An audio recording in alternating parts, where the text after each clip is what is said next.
They do meetings with सेटन और सेटन उन्हें कुछ इंस्ट्रक्शंस देता है कि शैतान आगे कैरेट के आपके लगाता है, बिल्कुल क्या चीज़ डेंगल करता है आपके, प्लेजर, हीडनिज्म। उसका रिजल्ट ये होगा कि फैमिली सिस्टम तहस नहस हो जाएगा, तबाह बर्बाद हो जाएगा, जो कि आज अनप्रेसिडेंटेड हम मिसालें देख रहे हैं। जो मर्द हैं वो परफॉर्म नहीं कर सकते, वाई? उसकी एक वजह ये ओवर एक्सपोजर टू पोर्नोग्राफी, कि there are these gatherings of highly influential people who are highly influential businessmen, politicians, people who basically run the world, और people who have a big say in how the world is run at least, ठीक है? ये लोग gather होते हैं इन जगहों पे और यहाँ पे कुछ ना कुछ रिचुअल्स किए जाते हैं। कि music is deeply connected to secret societies. Even इस पे गोरों का काम आपको मिल जाएगा, म्यूजिक एंड इल्यूमिनाटी पे। बिल गेट्स जो है ना वो बहुत अजीबोगरीब चीजें कर रहे हैं। रिसेंटली बहुत एक कंट्रोवर्शियल फिगर बन गया, डीपॉपुलेशन का बहुत ज़्यादा जिक्र करता है कि हमारा जो दुनिया का सबसे बड़ा मसला है वो ये है कि रिसोर्सेज लिमिटेड है, लेकिन पॉपुलेशन बहुत ज़्यादा बढ़ती जा रही है। तो इसका सोल्यूशन ये है कि पॉपुलेशन कम होनी चाहिए। इसका क्या मतलब है? पॉपुलेशन कम होनी चाहिए का क्या मतलब है? जी अहमद भाई, माशाल्लाह आज सुबह के अज़कार किए हैं आपने? जी अल्हम्दुलिल्लाह, तीनों कुल माशाल्लाह 3 बार।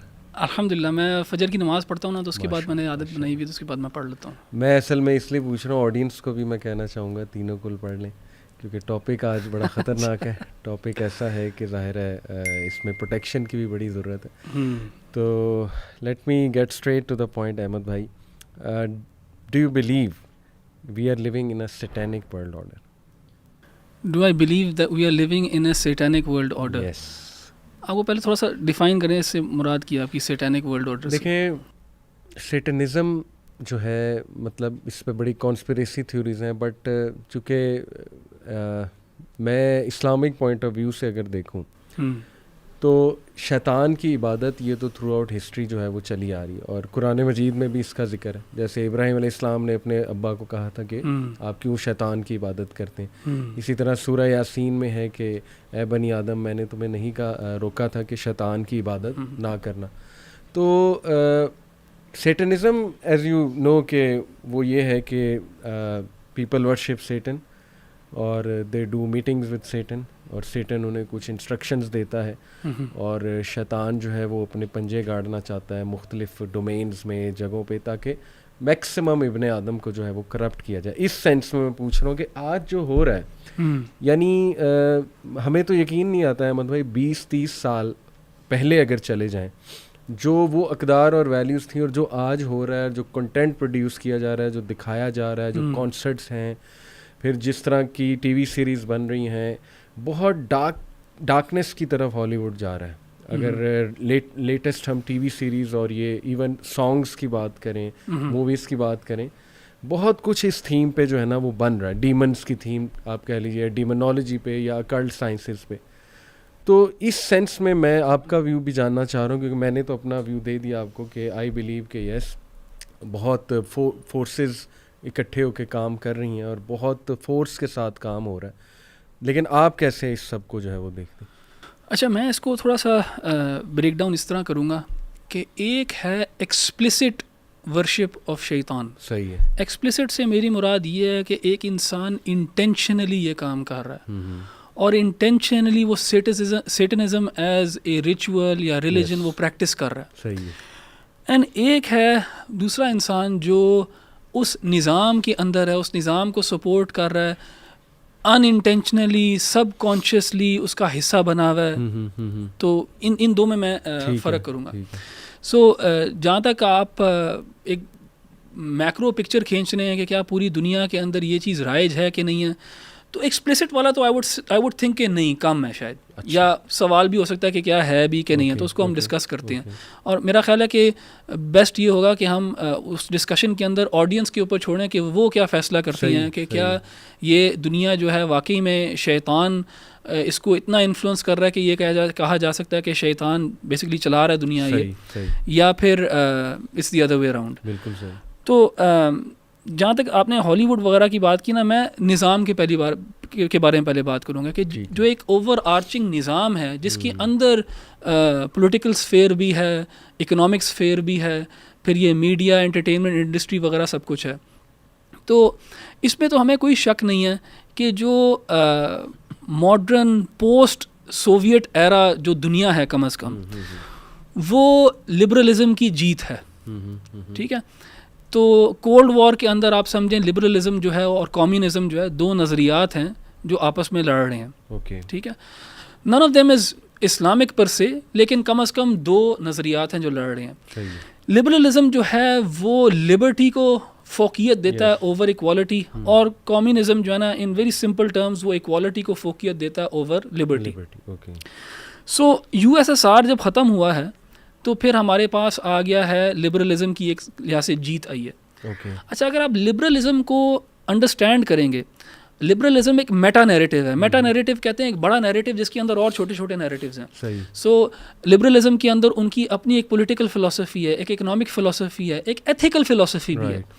सो अगर आप लिबरलिज़म के एथिकल मॉडल को देखेंगे तो लिबरलिज़म का एक तो लिबरलिज़म है सेक्युलर लिबरलिज़म। सो यहाँ से पहले ही हमने सेक्युलर कह के खुदा को पहले ही पिक्चर में से हमने बाहर निकाल दिया, ठीक है। वेस्ट ने इस निज़ाम के तहत, इवन तो कम्युनिस्ट ने भी निकाला हुआ था, लेकिन इन दोनों निज़ामों ने खुदा को केटर नहीं किया हुआ। पब्लिक स्फीयर से और खुदा का अमल दखल जो है, सेक्युलरिज्म की डेफिनेशन ही है कि खुदा का अमल दखल नहीं है, रिलीजन का अमल दखल नहीं है। तो एक तरह तो शैतान की तो वहीं जीत होगी, वर्ल्ड ऑर्डर एक इस्टेब्लिश करने के अंदर एक तो उसकी जीत वहीं वैसी होगी कि उसने सेक्युलर निज़ाम इस्टेब्लिश कर दिया। अच्छा, फिर लिबरलिज़म के अंदर फ्रीडम ऑफ और लिबरेशन को फोकियत दी गई, individual freedom, individual rights and freedoms का नारा हम बहुत ज़्यादा सुनते हैं। अगर आप लिबरलिज़म को स्टडी करेंगे और उसके एथिकल पैराडाइम को समझने की कोशिश करेंगे, एथिकल पैराडाइम से मुराद ये कि एथिक्स कैसे डिफ़ाइन करता है लिबरल, एथिक्स से मुराद ये कि राइट एंड रॉन्ग को लिबरलिज़म कैसे डिफ़ाइन करता है, कि क्या चीज़ करनी चाहिए और क्या चीज़ नहीं करनी चाहिए, हाउ डू यू जज between what is right and wrong. तो लिबरल एथिकल मॉडल जो है वो बेस्ड है यूटिलिटेरियनिज्म के ऊपर। मॉरल रिलेटिविज्म भी कह सकते हैं, मॉरल रिलेटिविज्म भी कह सकते हैं कि मॉरल रिलेटिविज्म से मुराद ये है कि वो ऑब्जेक्टिव सेंस ऑफ मोरालिटी में बिलीव नहीं करते। वो कहते हैं मोरालिटी जो है ऑब्जेक्टिव नहीं है, वो सब्जेक्टिव है। और जो एथिकल मॉडल है वो यूटिलिटेरियनिज्म है। अब यूटिलिटेरियनिज्म जो है इसकी जो शुरुआत है वो जेरेमी बेंथम और जॉन स्टुअर्ट मिल ने बेसिकली इसको पॉपुलराइज किया। एंड यूटिलिटेरियनिज्म बेसिकली कहता है कि टू जज एन एक्शन एज राइट और रॉन्ग, आपने देखना है कि उस एक्शन की यूटिलिटी क्या है, क्या वो एक्शन जो है उसका कॉन्सिक्वेंस, उसके कॉन्सिक्वेंस के अंदर पेन कम हो रहा है और प्लेजर बढ़ रहा है कि नहीं। सो हर मॉरल एक्शन जो है यूटिलिटेरियनिज्म के तहत वो प्लेजर और पेन के ऊपर डिपेंडेंट है। सो जो भी चीज़ प्लेजरेबल है वो ठीक है, और जो भी चीज़ लेस प्लेजरेबल है या पेन कॉज करती है उसको ख़त्म करना चाहिए। इसी तरह हार्म प्रिंसिपल भी इसी से निकला हुआ है कि सब चीज़ जायज़ है अनलेस एंड अनटिल आप अगले को हार्म कर रहे हो। तो ऐसा लगता है कि आज का जो मॉडल है, एथिकल मॉडल है, वो प्लेजर को प्रायोरिटाइज करता है और कहता है whatever leads to pleasure is something that is good, और उसको मॉरली क्वेश्चन नहीं किया जा सकता अनलेस एंड अनटिल वो किसी और को नुकसान नहीं पहुंचा रहा। और हमें पता है हमारी ट्रेडिशन के अंदर, इस्लाम में, कुरान में, अल्लाह सुब्हानहू व तआला ने तो जो लोग अपनी हवा की पैरवी करते हैं, जो अपनी डिज़ायर्स को फॉलो करते हैं और सिर्फ प्लेजर के पीछे भागते हैं, तो उनको तो विलिफाई किया है कुरान में अल्लाह ने। बल्कि वो तो लोग वो हैं जो शैतान के पीछे जाते हैं, क्योंकि शैतान आगे कैरेट के आपके लगाता है। क्या चीज़ डेंगल करता है आपके? प्लेजर। हीडनिज्म का मतलब है सीकिंग प्लेजर, बस प्लेजर आपने सीख करना, ये आपका जो है ना नजरिया है। तो अगर हम बिल्कुल फैक्चुअल बातें करें, क्योंकि मैंने अभी तक कोई भी नॉन फैक्चुअल बात नहीं की, ये फैक्चुअल बात है कि लिबरलिज्म का बोलबाला है पोस्ट कोल्ड वॉर। लिबरलिज्म के अंदर सेक्युलर लिबरलिज्म है, उसमें खुदा और रिलीजन का कोई अमल दखल नहीं है। सेक्युलर लिबरलिज्म के अंदर एथिकल मॉडल जो है वो यूटिलिटेरियनिज्म का है। यूटिलिटेरियनिज्म है बेस्ड ऑन हीडनिज्म के प्लेजर मैक्सिमाइज करना है। उसको आप अगर इस आइडिया से जोड़ेंगे जो हमें शरीयत से मिलता है कि हमें, जैसे रोज़ा, अभी रमज़ान भी आने वाला है, तो रोज़ा किस चीज़ की एक्सरसाइज है?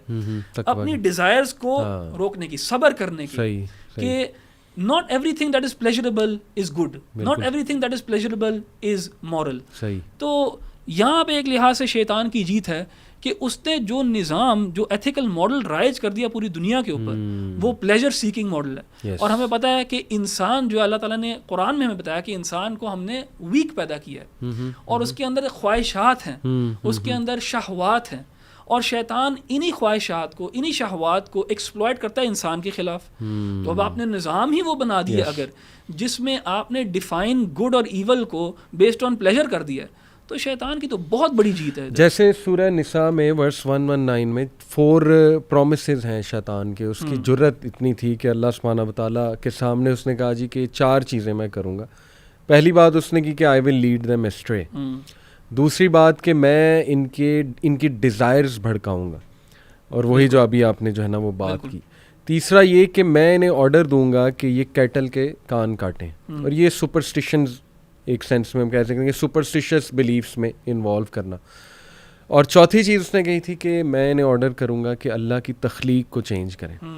तो अगर ये 4 चीज़ें अहमद भाई जहन में रखें और आज की दुनिया को देखें, तो जो एक तो हाइपर सेक्सुअलाइज सोसाइटी बन चुकी है, और फिर मैंने जैसे पहले भी जिक्र किया हॉलीवुड का कि वो किस साइड पे आहिस्ता आहिस्ता जा रहा है, फिर ये LGBTQ की पूरी एक वेव चल रही है, और ऐसी चीज़ें देखने को मिल रही हैं कि इंसान सोच भी नहीं सकता कि यार ये हो सकता है, लेकिन वो चीज़ें हमारे सामने खुल रही हैं। फिर जहाँ तक बात है लीडिंग एस्ट्रे की, तो देखें आ जाके मेरा तो ये बिलीफ है कि जितनी भी मॉडर्न थ्योरीज़ हैं, जैसे आपने लिबरलिज्म का नाम लिया, पूरे जो सिस्टम्स हैं modern system, they are designed in such a way कि एनस्लेव करें ह्यूमैनिटी को, and lead most of them astray, to be honest. And a certain group of families are simply controlling the world. ये तो एक बड़ी, ये भी एक फैक्चुअल बात है, इसमें कोई कॉन्स्पिरेसी तो है नहीं। Rothschild to name one, obviously उस पर भी डिस्कशन हम करते हैं। तो बिल्कुल आपने सही माशाल्लाह रिलेट किया, I totally agree with you.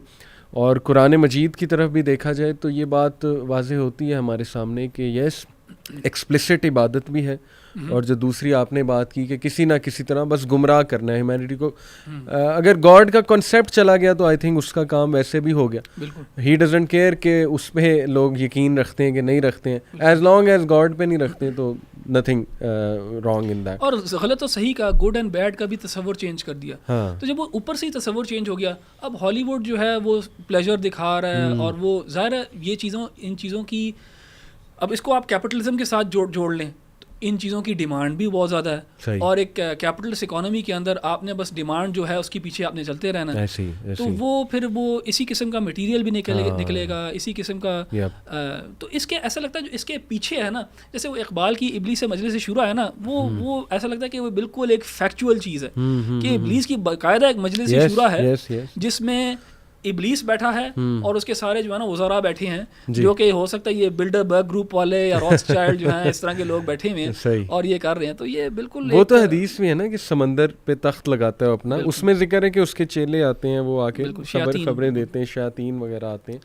लेकिन हमें ये पता शयातीन मिनल जिन्नी वल इंस भी हो सकते हैं, तो दोनों हो सकते हैं बिल्कुल। और ये कुरान में भी है कि उसकी फौज दोनों में से है। जी बिल्कुल, जिन्नों में से भी है और इंसानों में से उसकी जो है वो फौज है। अली भाई आपने जो आयत मेंशन की ना सूरह निसा की, आपने कहा 4 चीज़ें उसमें, अगर हम एक एक करके उनको देख सकें कि उनकी कोई मिसालें हमारे पास सामने हैं कि नहीं है, तो वो देख लेते हैं। अगर आप पहली चीज़ मेंशन करें, क्या है उस आयत के अंदर? I will lead them ashtray. ठीक है, वो तो बड़ा वाज़ेह है, बहुत वाज़ेह है। मुख्तलिफ फिलॉसफीज़, कन्फ्यूजन्स, यू नो, मुख्तलिफ आइडियोलॉजीज़ हैं, मुख्तलिफ नज़रियात हैं, कुछ का मैंने अभी जिक्र कर दिया। तो उसके ज़रिए अल्लाह ताला की राह से हटाना, सिराते मुस्तकीम से हटाना, वो तो चलें वाज़ेह हो गया। दूसरी क्या चीज़ है? दूसरा कि मैं इनकी डिज़ायर्स भड़काऊंगा, आग लगाऊंगा। ठीक है, और वो उसका रिज़ल्ट ये होगा कि फैमिली सिस्टम तहस नहस हो जाएगा, तबाह बर्बाद हो जाएगा, जो कि आज अनप्रेसिडेंटेड हम मिसालें देख रहे हैं कि मैन, मतलब लिटरली ऐसे ऐसे मसाइल आते हैं हमारे पास अहमद भाई फैमिली के बंदा जो है ना उसको रोना आ जाता है कि यार क्या चल रहा है। बिल्कुल, एक्स्ट्रा मैरिटल अफेयर्स कैसे बढ़ चुके हैं। मेल्स को आप देख लें, सेक्सुअली अगर मैं बात करूं तो बहुत सी कमियां उसकी बहुत सी वजूहात हैं, पोर्नोग्राफी इंडस्ट्री है और जाहिर है कि मुख्तलिफ एक्टिविटीज़ में मुलविस होना। तो अल्टीमेटली ये भी फैमिली सिस्टम भी देखें कितना जो है वो तबाह हो। कुरान में एक और जगह पे भी ना शैतान ने कहा कि लउज़य्यिनन्न लहुम, कि मैं इनके लिए मुज़य्यन कर दूंगा, I will beautify for them these evil things, I will make them attractive to them. सही है। तो अगर आप देखें असल में हमें ना अनफॉर्चुनेटली, क्योंकि वेस्ट जो है वो डोमिनेट करता है ग्लोबल लैंडस्केप को, तो ये बहुत ज़्यादा चीज़ें जो है ना हमारे पास वेस्ट की तरफ से आई हैं अनफॉर्चुनेटली। तो अगर आप देखें कि जो जिसे ये लोग सेक्सुअल रेवोल्यूशन कहते हैं, सही, जिसमें इन्होंने सेक्स को बेसिकली रिप्रोडक्शन और मैरिज से अलग कर दिया। हाँ। कि सेक्स का रिप्रोडक्टिव जो यूटिलिटी थी उसके अलावा भी सेक्स को देखा जा सकता है, and sex outside of marriage. फिर जो कॉन्ट्रासेप्टिव पिल्स वगैरह का जो एक की जो इंट्रोडक्शन थी, उस चीज़ ने भी इस चीज़ को बढ़ाया और भड़काया। सही। अब आपको पता है कि वेस्ट के अंदर ही स्कॉलर्स हैं जो किताबें लिख रहे हैं इस चीज़ के ऊपर कि जो सेक्सुअल रेवोल्यूशन है उसने हमें कितना नुकसान पहुंचाया। उसके इवज़ वो कहते हैं कि हमारे फर्टिलिटी रेट्स ड्रॉप किए हैं। सही। Fertility rates on with both genders, बिल्कुल फर्टिलिटी रेट्स ड्रॉप किए हैं। जिस चीज़ का आप जिक्र कर रहे हैं, फॉर एग्जांपल इरेक्टाइल डिसफंक्शन वगैरह, जी कि जो मर्द हैं वो परफॉर्म नहीं कर सकते। वाई? उसकी एक वजह ये ओवर एक्सपोजर टू पोर्नोग्राफी।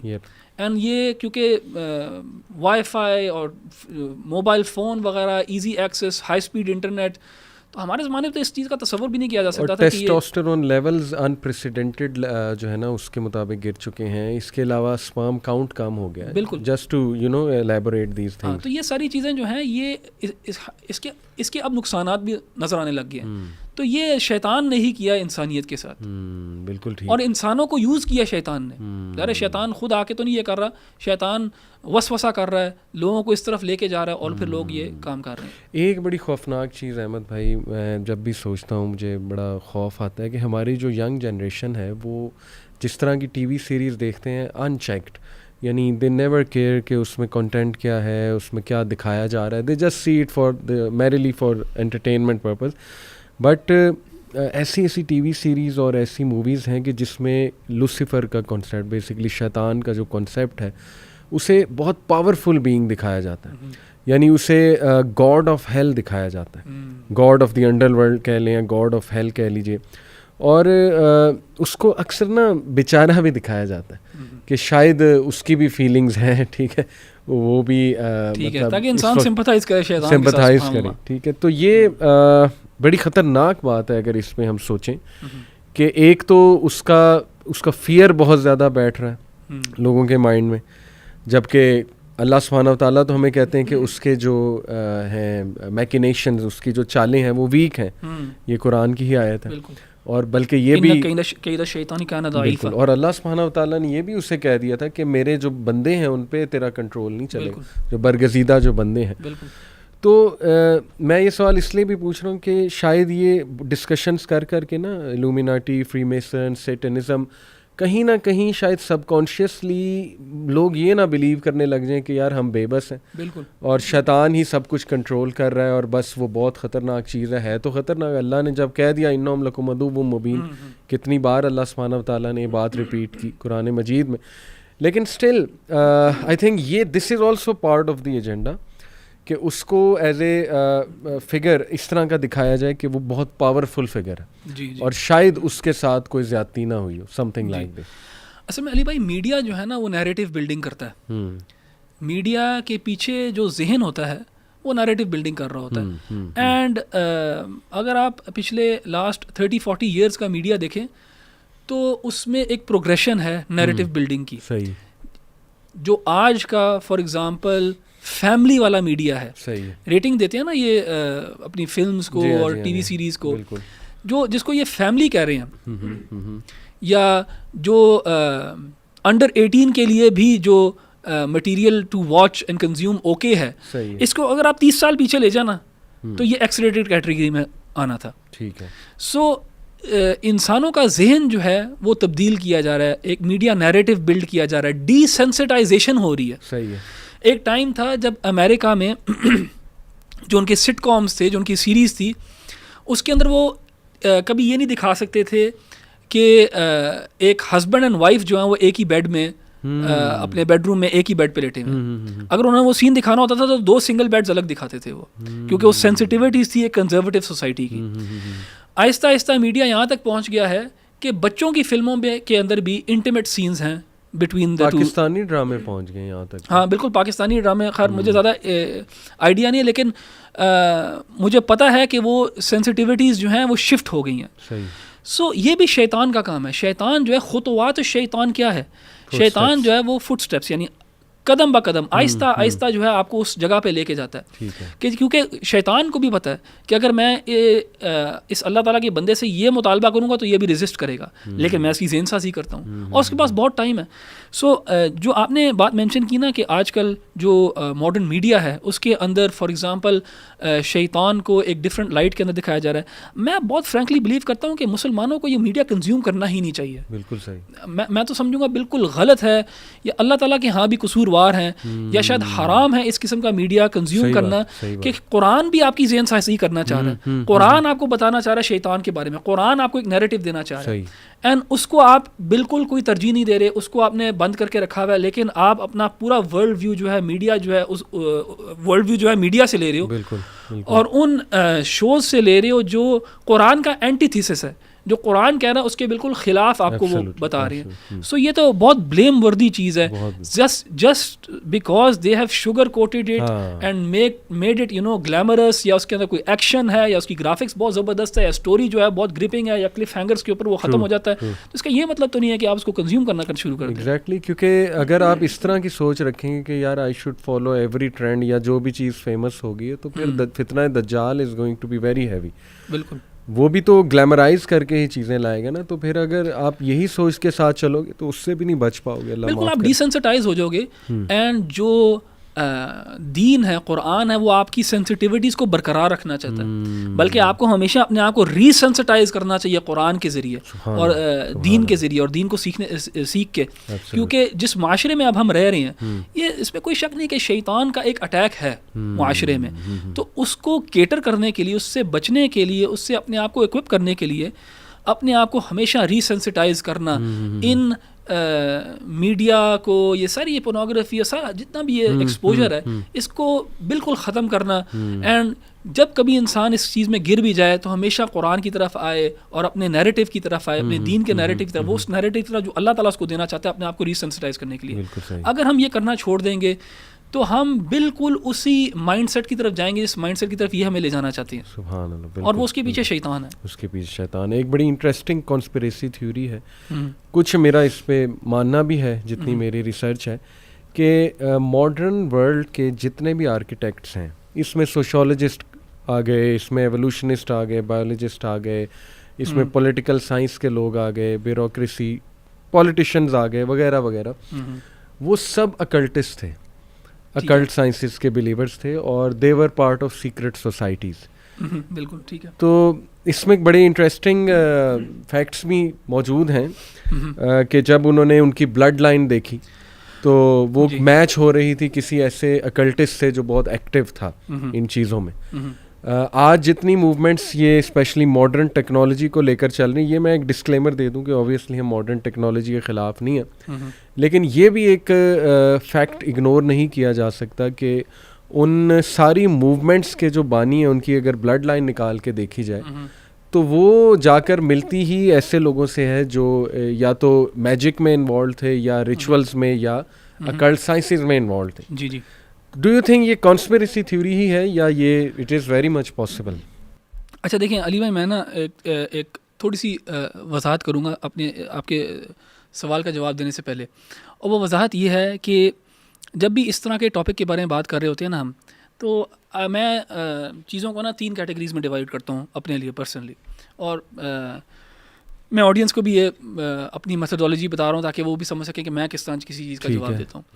सो मेरे नज़दीक जब भी इस किस्म का टॉपिक डिस्कस किया जा रहा होता है, 3 कैटेगरीज है मेरे जहन के अंदर। एक हैं फैक्ट्स, एम्पिरिकल फैक्ट्स, रियलिटीज़, जो कि बिल्कुल अनडिस्प्यूटेबल है, ठीक है, वो फैक्ट्स हो गए। उसके बाद है, जैसे हम चलें ये टर्म यूज़ कर लेते हैं, कंस्पिरेसी थ्योरी। कंस्पिरेसी थ्योरी एक ग्रे एरिया है, कुछ जो है इसके अंदर there is some truth to it, Yes. Some में there is a lot of exaggeration. Yep, अब true, यहाँ पे true. जो है ना मामला थोड़ा सा गड़बड़ हो जाता है। अच्छा, उसके बाद जो है वो एब्सोल्यूट फॉल्सहुड है, सही, जिसका ना कोई ना किसी एम्पिरिकल फैक्ट पे बेस्ड है और वो प्रूव भी हो चुकी है टू बी फॉल्स। सही। सो इन तीन चीज़ों को ना बड़े हमें मोहतात अंदाज में ना सबको स्टडी करना चाहिए। बिल्कुल ठीक, बिल्कुल सो प्राइमरी जो हमारा फोकस होना चाहिए वो एम्पिरिकल फैक्ट्स, एविडेंसेस, जिन चीज़ को हम साबित कर सकें, for example in a court of law, right, ठीक है। राइट, एंड फिर हम देखें कि जो हमारे जो for example conspiracy quote and quote theories हैं, क्या वो रिफ्लेक्ट करती हैं कोई ना कोई एम्पिरिकल फैक्ट या रियलिटी को, राइट, या अगर चलो हम वो बिल्कुल डायरेक्ट कनेक्शन नहीं जोड़ सकते, सही, हमें इन्फ्रेंस बना सकते हैं, इन्फ्रेंस ले सकते हैं। कभी कभार कहते हैं कि अब देखें आपको अगर आग नज़र आएगी ना कहीं पे, आप 110% श्योर हैं कि there is fire over here, आपने देख ली वो आग, लेकिन कहते हैं where there is smoke there is fire, right, तो the smoke is also indication कि फायर एग्जिस्ट्स। सो समटाइम्स हमारे पास फैक्ट्स एंड फिगर्स इतने ज़्यादा आ रही हैं, लेकिन हम एग्जैक्टली वो चीज़ देख नहीं रहे, लेकिन वी कैन से या there is smoke here so there might be some fire है, तो हम एक इन्फर कर सकते हैं, ठीक है। सो मेरी यहाँ पे कोशिश ये होगी कि फैक्ट्स के बारे में बात की जाए और कुछ मैं अपनी इन्फ्रेंसेस शेयर कर दूं, और बाकी फिर हमारी ऑडियंस जो है वो अपनी इन्फ्रेंस बना सकती है। अप्रोच, बिल्कुल ठीक। तो आपने सवाल किया कि जो लोग इम्पॉर्टेंट पोजीशंस में हैं आज दुनिया या रह चुके हैं या रह चुके हैं इन द पास्ट, उनका कोई ना कोई कनेक्शन रहा है ऑकल्ट साइंसेस के साथ या सीक्रेट सोसाइटीज़ के साथ। अच्छा, यहाँ पे ऑडियंस के लिए एक्सप्लेन करते हैं कि ऑकल्ट साइंसेस से क्या मुराद है, या ऑकल्टिज्म से क्या मुराद है। ये ऑकल्टिज्म जो है ना, ये बहुत एक वेग टर्म है, लेकिन it has to do with sorcery, magic, superstition, mythology, theology, history, ये सारी चीज़ें जो है ना ये ऑकल्ट साइंसेस के अंदर आ जाती हैं। सही। एस्ट्रोलॉजी भी इसके अंदर शामिल है, बिल्कुल ठीक। एंड पैरानॉर्मल, न्यूमरोलॉजी भी, पैरानॉर्मल एक्टिविटी वगैरह भी, एंड ये जो कुछ रिलीजियस ट्रेडिशंस के अंदर जो मिस्टिसिज्म है वो भी इसके साथ कनेक्टेड हो जाता है। जैसे कबाला हो गया जूइश ट्रेडिशन के अंदर, हमारे यहाँ सूफीज़म के अंदर भी कुछ अकल्ट चीज़ें शामिल हैं, जो कि कुरान सुन्नत से ज़ाहिर है साबित नहीं है। बिल्कुल ठीक। तो ऑकल्टिज्म से ये मुराद है। एक फैसिनेशन रही है इलीट्स की इस चीज़ के साथ, एंड ये हिस्ट्री में बड़ी वाज़ेह है कि इलीट्स की इस चीज़ के साथ एक फैसिनेशन रही है। एंड कुछ लोग जो हैं जिन्होंने दुनियावी लिहाज से बड़े बड़े काम किए हैं, उनके बहुत क्लोज कनेक्शंस रहे हैं ऑकल्टिस्ट्स के साथ, एंड ये फैक्चुअल बातें हैं जो लोग खुद चेक कर सकते हैं। मैं एक नाम भी ले लेता हूँ, डेविड आइक, ठीक है, उसका इस पे काफ़ी काम है, ऑल्दो बहुत एग्जैजरेशन भी है, ठीक है, लेकिन आपने शायद देखा हो उनके कुछ रिसर्च को, जब वो बात कर रहे होते हैं कि ये जो एलीट्स हैं, जी, they are connected to a secret blood line, और फिर वो काफ़ी प्रूफ्स उसमें देता है। ठीक है, मैंने कहा चले एक नाम भी मैं ले लूँ। चले मैं भी एक नाम शेयर करता हूँ आपके साथ, जैक पार्सन का। यस, ठीक है। अब जैक पार्सन जो है, he is considered the father of rocket fuel या जेट फ्यूल। उसने बेसिकली ये जो मिसाइल हैं या जेट वगैरह, इसका कोई बेसिकली उसने वो किया था, डिस्कवर वगैरह या invent, something like that, something along those lines. तो जैक पार्सन बहुत मशहूर है, लोग सर्च भी कर सकते हैं उसको। 1952 में ही पास्ट हुए, एंड इसने जो नाज़ी साइंटिस्ट्स थे उनके साथ मिल के जो है ना, इसने ये रॉकेट प्रोपल्शन वगैरह, जिसके ज़रिए नासा से ये जो क्लेम है कि मून पे गए, वो सारा जो प्रोपल्शन जो मेथड है सारा, ये जैक पार्सन जो है उसका काफ़ी बड़ा हाथ था उसके अंदर, और ये फैक्ट है जो चेक किया जा सकता है। अच्छा, अब जैक पार्सन जो है वो बहुत बड़ा फॉलोअर था एक और बंदे का जिसका नाम है एलिस्टर क्राउली। अच्छा, एलिस्टर क्राउली जो है वो बहुत मशहूर एक ऑकल्टिस्ट है। वो अपने आप को सेटनिस्ट तो नहीं कहता, लेकिन some people label him as a satanist as well. He was involved in ritualistic magic, ritualistic sacrifices के अंदर। इसका चर्च ऑफ सेटन के साथ भी ताल्लुक है? चर्च ऑफ सेटन इससे इंस्पिरेशन लेता है। अच्छा, इससे चर्च ऑफ सेटन इससे इंस्पिरेशन लेता है। चार्ल्स मैनसन एक मर्डरर था, वो भी इससे इंस्पिरेशन लेता था। तो ये इसको BBC ने कहा है द विकेडेस्ट मैन ऑन अर्थ। ठीक है, एलिस्टर क्राउली को। एलिस्टर क्राउली ने किताबें वगैरह भी लिखी हैं, उसके कुछ आइडियाज़ थे जो एसोसिएटेड थे ऑकल्टिज्म के साथ, मैजिक के साथ, सैक्रिफाइस के साथ, सेक्स के साथ, इस तरह की रिचुअलिस्टिक प्रैक्टिसेस थी। अब जैक पार्सन और एलिस्टर क्राउली का जो आपस में उस्ताद शागिर्द का जो ताल्लुक है, ये तो बहुत ही क्लियर है। ये anyone can do a Google search and they will find very reliable sources जहाँ पे जैक पार्सन और एलिस्टर क्राउली वगैरह जो हैं इनका वो हो रहा है, एक आपस में ताल्लुक है। अच्छा, उसके साथ साथ अब जैक पार्सन वो बंदा है जिसने एक साइंटिफिक अचीवमेंट की है बहुत बड़ी। तो आपने जो सवाल किया तो उसमें एक मिसाल तो हमारे पास ये है। लेकिन इसके साथ साथ और भी ग्रुप्स हैं ऑफ इलीट्स जो कि फॉर्मर प्रेसिडेंट्स रह चुके हैं यूनाइटेड स्टेट्स के, जो कि for example British royal family के साथ लिंक्ड हैं। मैं मिसाल देता हूँ, अब ये चीज़ काफ़ी पॉपुलराइज हो चुकी है। एक बंदा था जेफरी एप्स्टीन, उसका नाम था। जेफरी एप्स्टीन जो था वो 2019 में ही was found dead in his jail cell, और उसको उन्होंने कहा कि उसने सुसाइड कमिट कर ली, लेकिन उसको कत्ल किया गया था। एंड ये जो है या उसको कत्ल किया गया था, सुसाइड थी, ये अब डिबेटेड है कि क्या हुआ असल में, क्या नहीं हुआ, क्योंकि उस दिन जिस वक्त उसने सुसाइड कमिट की थी फॉर सम रीज़न कैमरास भी बंद हो गए थे। सो जेफरी एप्स्टीन कौन था? जेफरी एप्स्टीन था ये बंदा जो कि कॉरिडोर्स ऑफ पावर में फिरता था। सही है, ठीक है। सारे ये इलीट लोगों के साथ उठता बैठता था, ब्रिटिश रॉयल फैमिली के साथ, फॉर्मर प्रेसिडेंट्स के साथ, for example Bill gets, bill Clinton के साथ, प्रिंस एंड्रयू जो ब्रिटिश रॉयल फैमिली से, एलन डर्शवर्थ जो हार्वर्ड यूनिवर्सिटी का एक प्रोफेसर है, इन सब के साथ ये उठता बैठता था। ठीक है। अच्छा, जेफरी एप्स्टीन ने क्या किया हुआ था? उसने एक आइलैंड था उसके पास, जो कि मेरा ख्याल है वो था कौन सी जगह पे था, पैसिफिक ओशन में था या अटलांटिक में था आइलैंड, मुझे भी ये याद नहीं है। मैं अगर मुझे मिल जाए इधर, चलें ये देख लेंगे कहाँ था जी। तो एप्स्टीन जो था इसके पास एक आइलैंड था, और इस आइलैंड पे वो लोगों को लेके जाया करता था। सॉरी, कैरेबियन में था ये आइलैंड। ठीक है। अच्छा। इस सेंट जेम्स आइलैंड इसका नाम है, और इसको जब एप्स्टीन पकड़ा गया इसके बाद इसको पीडोफाइल आइलैंड भी कह दिया। बरमूदा ट्रायंगल भी करीब है इसके, ये मुझे I am not exactly sure, लेकिन वो भी कैरेबियन में बिल्कुल। सो ये कैरेबियन में है, Saint James island. And Epstein को जो अक्यूज़ किया गया था वो ये था कि वो इस आइलैंड पे अंडर एज बच्चियाँ लेके आते थे, एंड जो रिच एंड फेमस और जो ये एलीट्स हैं वो आके यहाँ पे बच्चियों के साथ ज्यादती करते थे, इसलिए इसको पीडोफाइल आइलैंड भी कहा गया। सो एप्स्टीन की फैक्चुअल बात, ये बिल्कुल फैक्चुअल, चेक किया जा सकता है बिल्कुल, इसमें कोई वो नहीं है, कोई कंस्पिरेसी नहीं है।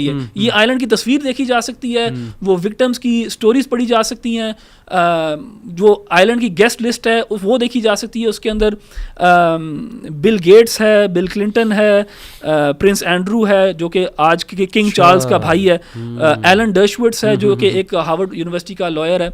एंड अब आप ये कनेक्शंस देखेंगे तो आप खुद हैरान होंगे। एलन डर्शवर्थ जो है, जो कि एक प्रोफेसर है हार्वर्ड में लॉ का, वो खुद कहता है कि उसने मिलाया था एप्स्टीन को रॉथस्चाइल्ड्स के साथ। अच्छा, ठीक है। सो ये सारे जो है ना, ये एक एलिटिस्ट ग्रुप है, क्लब है, ये सब मिलते हैं आपस में, ये सब स्टूडेंट ज़माने से आपस में एक दूसरे को जानते हैं। स्कल एंड बोन्स वगैरह आईवी लीग की सीक्रेट सोसाइटीज़ हैं जहाँ पे ये मिलते हैं, वहाँ पे इनकी इनिशिएशन रिचुअल्स वगैरह होते हैं। तो ये सब there is a lot of evidence for this. जो भी मैंने अभी बात की है इसके अंदर फिलहाल कोई भी कंस्पिरेसी शामिल नहीं है, सिवाय इसके कि क्या जेफरी एप्स्टीन ने सुसाइड की थी या उसको किसी ने कत्ल किया। शायद इसके अंदर कोई डिबेट हो सकती है, लेकिन उसका आइलैंड था, उधर ये एलीट्स जाते थे, और ये सारे वो एलीट्स हैं जो दुनिया के फैसले करते हैं। सही बिल्कुल। अहमद भाई, मैं एक बंदे का नाम लेता हूँ, रॉजर मार्नू। ये एक क्रिश्चियन था और नेवी में था। तो इसका पूरा बल्कि इंटरव्यू है ट्रिप टू सुपरनैचुरल, यूट्यूब पे मिल जाएगा। इसमें इसने बड़े अजीबोगरीब इंकशाफात किए हैं, और ज़ाहिर है कि फैक्चुअल है कि नहीं है वो तो अल्लाह नोज़ बेस्ट, लेकिन ये कि कुछ अजीबोगरीब इंकशाफात में ये है कि इसका जो टॉप का ऑफिसर था उसने इसे एक दिन कहा जी कि will you like to meet your dead parents. तो कहता मैं हंसने लग गया, मैंने कहा शायद मजाक करें। तो एनीवे उन्होंने कहा कि मैं सीरियस हूँ। उसने कहा अच्छा। उन्होंने कहा कि जी आ जाओ, तुम एक गैदरिंग है वहाँ पे, तो वहाँ पे जो है वो आपको मिलवाएंगे आपके डेड पेरेंट्स से। अच्छा, वो कहता है कि मैं जब वहाँ पे गया तो आई वाज शॉक कि वहाँ पे बड़े बड़े म्यूजिशियंस, एक्टर्स, एक्ट्रेसेस और इवन पॉलिटिशियंस, लॉ मेकर्स वहाँ पे मौजूद थे। और it was a very secret kind of a gathering. उसमें कहता है कि एक औरत जो है लंबा सा गाउन पहन के सामने खड़ी हुई थी और वो लोग उससे कुछ ख्वाहिशात कर रहे थे और वो उनको पूरा कर रही थी। तो कहता है कि मेरी बारी आई है, मेरे दिल की धड़कन बहुत तेज़ हुई कि मैंने अपने डेड पेरेंट्स की ख्वाहिश करनी, देखना है उन्हें। तो कहता है कि मैंने उसे कहा जी कि मेरी ये ख्वाहिश है। तो out of nowhere he said के हवा का एक झोंका चला, पर्दे के पीछे से मेरे जो है वो माँ बाप निकल के मेरे जो सामने आ गए। तो उसने कहा कि ये मेरा पहला इंटरेक्शन था इस सोसाइटी के साथ। और फिर उसने कहा कि आहिस्ता आहिस्ता मतलब हमारी मीटिंग्स होती थी और मुझे पता ये लगा, क्रक्स ये है उसकी पूरे इंटरव्यू का, पूरी स्टोरी का, कि मुझे पता ये लगा कि जो मेन बंदा मीटिंग्स कर रहा है वो लूसीफर है। दिस इज़ हिज व्यू, उसने ऐसा कहा। और फिर उसने ये भी बताया कि मेरी भी कन्वर्सेशन हुई है लूसीफर के साथ, पता नहीं इसमें कितनी हकीकत है। तो उसने कहा कि ही टोल्ड मी कि उसने बहुत से स्पिरिचुअल लोगों को थ्रू आउट हिस्ट्री इस तरह से डिसीव किया है। और उसने इवन वॉर्स में भी उसका हाथ है कि, और फिर उसने कहा कि उसने बताया है जी कि इवन डार्विन जो है, चार्ल्स डार्विन, उसको भी मैंने ये थ्योरी बताई है। ये this is his opinion, right. तो this is also very interesting अगर इन चीज़ों को हम ब्रेक डाउन करें, क्योंकि आज आके देखें ना अहमद भाई, पर्पस तो उसी का सर्व हो रहा है ना, शैतान का। अब वो डायरेक्ट कर रहा है या इनडायरेक्ट कर रहा है, ये एक अलग बहस है। बट मैंने कहा चलें ये भी आपके सामने एक नाम लूँ, रॉजर मार्नू का, बड़ा ये फेमस अकल्टिस्ट। अच्छा, ये जो आपने एक नैरेटिव शेयर किया है, ये एक बंदे का एक पर्सनल एक्सपीरियंस है। अब इसको हम मान भी सकते हैं, नहीं भी मान सकते। हम इसके ऊपर बारे में अगेन वो जो एब्सोल्यूट फैक्ट्स वाली रेल्म है उसके बारे में हमें नहीं पता ये एब्सोल्यूट फैक्ट है कि नहीं। किसी की स्टोरी हो सकती है, किसी की नहीं हो सकती। लेकिन इससे मिलता जुलता जो है हमारे पास एक फैक्ट भी है, ठीक है, जिसका एतराफ़ भी कर लिया गया, बोहेमियन ग्रोव के बारे में। सो बोहेमियन ग्रोव जो है वो मैं यहाँ से पढ़ देता हूँ कि the Bohemian Grove is a private all male club located in Monte Rio California in the United States. ठीक है, तो ये एक ऑल मेल क्लब है और ये एलेक्स जोन्स ने इसको एक्सपोज किया था। The club is known for its annual summer retreat which has been held since 1878। Annual summer एक रिट्रीट होती है यहाँ पे 1878 से ही चलती आ रही है। And which attract some of the most powerful and influential man in the world including politicians, businessman and media executives. अच्छा, ये पहले जो थी ना, ये बोहेमियन ग्रोव वाली जो बात है ना, एक कंस्पिरेसी थ्योरी के रेल्म के अंदर थी। लेकिन इसको अब बहुत ज़्यादा लोग फैक्चुअल रेल्म के अंदर इसलिए लेके आते हैं कि एक वीडियो बाकायदा इस ग्रुप को इन्फिल्ट्रेट किया गया था, यहाँ पर जाके वीडियो बनाई गई और वीडियो में उनकी रिचुअलिस्टिक प्रैक्टिसेस को एक्सपीरियंस किया गया और देखा गया। सही। सो उसके अंदर during the ceremony members wear costumes and cremate a coffin effigy called care before a 40 foot owl. एक 40 फुट का आउल का स्टैचू है, उसके सामने ये कोई ना कोई रिचुअल्स करते हैं। ठीक है। अच्छा, ये अब एक फैक्चुअल बात है। सही। क्या फैक्चुअल बात है? फैक्चुअल बात ये है कि there are these gatherings of highly influential people who are highly influential businessmen, politicians, people who basically run the world, और people who have a big say in how the world is run at least. ठीक है, ये लोग gather होते हैं इन जगहों पे और यहाँ पे कुछ ना कुछ रिचुअल्स किए जाते हैं। अब क्या वो रिचुअल्स उनकी रिलीजियस सिग्निफिकेंस है कि नहीं है, या कोई ऐसी ट्रेडिशंस फॉलो कर रहे हैं, हमें नहीं पता। लेकिन हमें ये कम से कम पता है कि यहाँ पे रिचुअलिस्टिक प्रैक्टिसेस होती हैं, बहुत ही गंदी रिचुअलिस्टिक। हाँ, एंड जैसे यहाँ पे लिखा है कि 40 फुट आउल जो है उसका जो फिगर है एक बुत है बेसिकली, जिसके सामने ये रिचुअलिस्टिक प्रैक्टिसेस हो रही हैं। मेरे ख्याल मोलोक कहते हैं उसको। हाँ, तो इसी बात पे मैं आ रहा था कि हमें पता है कि पेगन ट्रेडिशंस के अंदर, शिर की जो ट्रेडिशंस है उसके अंदर मोलोक और बाल जो हैं ये दो डीएटीज थी, गॉड्स थे। बैफोमेट भी है। बैफोमेट तो एज सच वो बैफोमेट एक फिगर है जो शैतान को रिप्रेजेंट करता है, लेकिन उसका एंशिएंट रिलीजन्स के अंदर जहाँ तक मुझे पता है उसका नाम बाल का जिक्र तो मेरे ख्याल कुरान में भी है। कुरान में वल्लाहु ताला अलम, मुझे इस तरह सूरह नूह के अंदर कुछ जिक्र है इनके आइडल्स का, याऊक यागूथ वगैरह नस्र, लेकिन बाल मुझे नहीं पता कुरान में इस तरह जिक्र है कि नहीं है। लेकिन पेगन ट्रेडिशंस के अंदर मोलॉक का जिक्र है और बाल का, और मोलॉक के बारे में वो कहते हैं कि ये एंशिएंट गॉड था, और इसके लिए जो है चाइल्ड सैक्रिफाइसेस भी होती थी। सही, ठीक है, चाइल्ड सैक्रिफाइसेस होती थी मोलॉक के लिए। इसी तरह बाल भी जो है एक सिमेटिक डीएटी था, ये कैनानाइट्स वर्शिप करते थे उसको, और उसके साथ भी कुछ रिचुअलिस्टिक प्रैक्टिसेस थी जो ये मुशरिकीन जो है उस ज़माने की किया करते थे। सो अब यहाँ पे देखें, मैं ये नहीं कह रहा कि एलिट्स ये काम करते हैं, for example this is not exactly what I am saying, नहीं, लेकिन वो जो उसने, सॉरी टू कट यू, जो एलेक्स जोन्स ने फुटेज बनाई थी उसमें तो क्लियरली लॉ मेकर्स, जी पॉलिटिशियंस थे, law makers running naked to be honest, हाँ बिल्कुल, वो ये रिचुअल्स कर रहे थे। सो जो पैरेलल्स मैं ड्रॉ कर रहा हूँ वो ये है कि जो आपने एक बंदे की स्टोरी सुनाई, इसको तो हम कह सकते हैं आप पता है स्टोरी ठीक थी कि नहीं थी, लेकिन स्टोरी को तकवीयत और ज़्यादा मिलती है जब हमें पता है कि इस तरह के ग्रुप्स एग्जिस्ट करते हैं और वो रिचुअलिस्टिक प्रैक्टिसेस करते हैं। एंड देखें, कोई ऐसी तो नहीं कोई रिचुअलिस्टिक प्रैक्टिस करता ना, कुछ मिल ही रहा होता है ना उनको उस चीज़ से, कोई ना कोई पावर मिल रही है, कोई ना कोई फेवर मिल रहा है, कोई ना कोई क्या कुछ होता रहा है इसके साथ। सो और हम अगर तारीख में देखें एंशिएंट्स के साथ, तो बाल और मोलॉक जो है वो डीएटीज थी, और शैतान जो है वो चाहता है कि इंसान जो है वो बुतों की पूजा करे। अहमद भाई, मैंने वर्स निकाल ली, सूरह साफात की आयत नंबर 125 है, अतदऊना बालन व तज़रून अहसनल खालिकीन, बिल्कुल, क्या तुम बाल की इबादत करते हो और अहसनल खालिकीन को फॉरसेक करते हो। सो यस, इसका जिक्र आ गया, ठीक है। तो अच्छा, एक तो ये बोहेमियन ग्रूव का आपने मेंशन किया, फिर वो आइलैंड का मेंशन किया, जी, और इसी तरह मैंने डेविड आइक का जैसे नाम लिया ना, तो वो उसकी एक बड़ी मज़े का खेज़ भी है थोड़ी थ्योरी। वो ये है कि उसने कहा जी कि मेरे पास ऐसे विटनेस मौजूद हैं जिन्होंने क्वीन को, इंग्लैंड जो है, क्वीन को छिपकली की शक्ल में, एक वो अजीब व गरीब एलियन टाइप शक्ल, मतलब lizard face, something like this, वो एक क्रिएचर का नाम लेता है, मेरे जहन से निकल गया, उस शक्ल में कई बार देखा है। अच्छा, तो ये आपका क्या इसमें जो है वो ख्याल है? अच्छा, मुझे इसका तो नहीं मुझे पता, लेकिन देखिए मैं जैसे मैंने पहले कहा ना कि where there is smoke there is fire. सही, तो स्मोक को तो हम आइडेंटिफाई कर रहे हैं, तो यकीनन इधर फायर भी होगा। स्मोक जो है ना वो ये है कि यार ये लोग इकट्ठे हो रहे हैं, सही, ये लोग इस किस्म के काम करते हैं। मैं आपको देखिए, मैंने बताया आपको कि एंशिएंट्स जो हैं वो चाइल्ड सैक्रिफाइसेस करते थे, ये हिस्टोरिकल फैक्ट है, और वो इन अपनी डीएटीज़ के लिए, गॉड्स के लिए किया करते थे। सही। अब हमारे पास कुछ नरेशंस आती हैं कि ये चीज़ें कभी कभार अभी भी होती हैं, चाइल्ड सैक्रिफाइसेस। ठीक है। मैं जो आपके व्यूअर्स हैं उनको 2 एविडेंसेस की तरफ पॉइंट करूँगा, ठीक है, जो कि एविडेंसेस अगेन नैरेटिव एविडेंसेस हैं। नैरेटिव से मुराद ये नरेशंस हैं लोगों की, तो वो खुद ही जज कर लें कि वो ठीक है कि नहीं है, क्योंकि you know seeing is believing, लेकिन हम हर नैरेटिव को भी झुटला नहीं सकते जब तक हमारे पास प्रूफ ना हो। एक है, एक डच बैंकर है, उसका इंटरव्यू है रोनाल्ड बर्नार्ड के नाम से, RONALD BERNARD।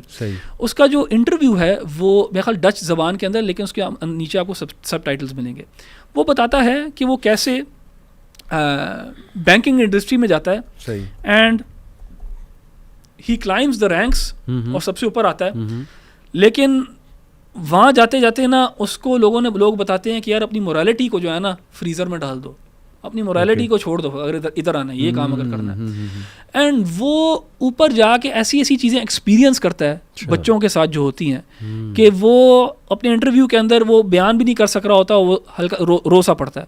तो मैं एडवाइस करूँगा कि जिसने इन चीज़ों को देखना है मज़ीद, वो इसका बंदे का इंटरव्यू देख लें। इसी तरह एक और एविडेंस है, या एक और हमारे पास इस तरह की एक छोटी सी डॉक्यूमेंट्री क्लिप है 60 मिनट्स ऑस्ट्रेलिया का, जहाँ पे टेरिसा नाम की एक लड़की है, उसको अगवा किया जाता है। बिल्कुल, ये मैंने एक दफ़ा ज़िया भाई के साथ हम शो में मैंने वहाँ पे भी मेंशन किया था, उसमें भी वो शेयर करती है कि बच्चों के साथ क्या किया जाता है, देखा है। ठीक है, सो हमारे पास एंशिएंट ट्रेडिशन में तो हमें पता है कि बच्चों के साथ ये किया जा रहा है।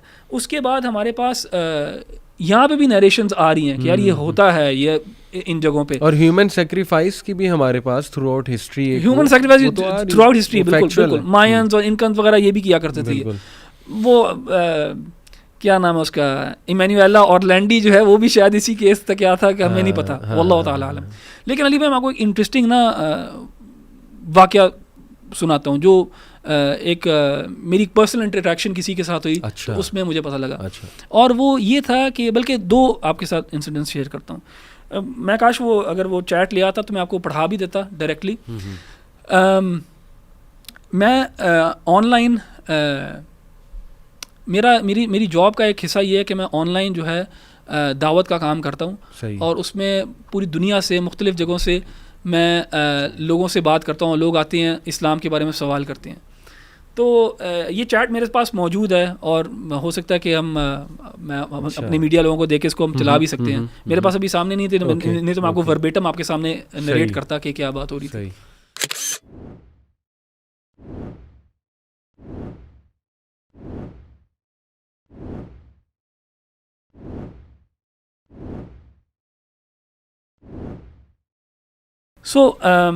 पहली चैट जो मेरे पास एक दफ़ा आई थी, ये मेरा ख्याल 2016-17 की बात होगी, मुझे अब एग्जैक्टली याद नहीं है, लेकिन टाइम स्टैम्प्स भी हैं मेरे पास उस चीज़ के, मैंने वो बाकायदा सेव की हुई है चैट। उसमें मेरे पास एक बंदा है, वो कहता है, अब ये उसकी नरेशन है, मुझे नहीं पता वो ठीक है कि गलत है, मैं सिर्फ उसी की नरेशन जो है आगे शेयर कर रहा हूँ। वो बंदा कहाँ का था? वो बंदा है, वो कहता है कि मैं एक कबालिस्ट जूइश फैमिली से बिलोंग करता हूँ। ठीक है। कबाला जो है वो जुडाइज़म के अंदर उनका जो मिस्टिसिज्म है ना, उनका जो सूफीज़म और सूफीस्टिक मिस्टिक प्रैक्टिसेस हैं, जो कि उनके रिलीजन से भी अखज़ नहीं की गई नहीं, वो ऑकल्टिस्ट प्रैक्टिसेस हैं, उसे कहते हैं। तो कहता है मैं एक कबालिस्ट फैमिली से हूँ और मेरे पेरेंट्स और मेरे बाप दादा वगैरह जो हैं ये कबाला जो है प्रैक्टिस करते आए हैं। सही।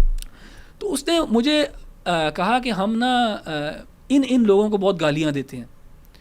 तो उसमें महदी का जिक्र था और उसमें ईसा अलैहिस्सलाम का जिक्र था और इस तरह के 2-3 और नाम थे और मुझे अब याद नहीं है वो क्या थे। तो वो चैट अगर सामने आ जाएगी तो पता लग जाएगा लोगों को। तो मैं ये बड़ी पुरानी चैट है जो मैं I am trying to remember. Right.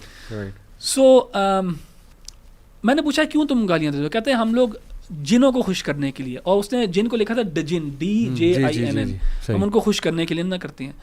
तो मैंने कहा तुम खुद नहीं अच्छा, मुझे ना इन चीज़ों का पता था पहले, तो मैंने फिर अपनी जो मुझे चीज़ें पता था उनको कंफर्म करने के लिए ना मैंने इससे सवाल करने शुरू किया कि देखता हूँ ये क्या जवाब देता है। तो मैंने कहा तुम्हें क्या फ़ायदा होता है इस चीज़ से? कहता है हमें पावर मिलती है फिर। मैंने कहा अच्छा, तो मैंने कहा कि तुम लेकिन जूइश हो, तुम्हें खुदा में मानते हो तो तुम क्यों खुदा को गालियाँ देते हो? कहता है हम असल में जूइश नहीं है, मेरी फैमिली प्रिटेंड करती है कि वो जूइश है, लेकिन असल में हम जूज़ में बिलीव नहीं करते और जुडाइज़म में बिलीव नहीं करते, तो हम लोग खुदा को गालियाँ देते हैं। तो मैंने कहा इसका अगर तुम खुदा को गालियाँ देते हो माअज़ल्लाह, तो तुम इसका मतलब एक्सेप्ट करते हो कि खुदा एग्जिस्ट करता है? कहता हाँ हम एक्सेप्ट करते हैं। तो मैंने कहा कि फिर तुमने खुदा के पास वापस लौट के जाना, तुम्हें कैसे कर लेते हो? मतलब इतनी जुर्रत तुम्हारे अंदर कैसी है?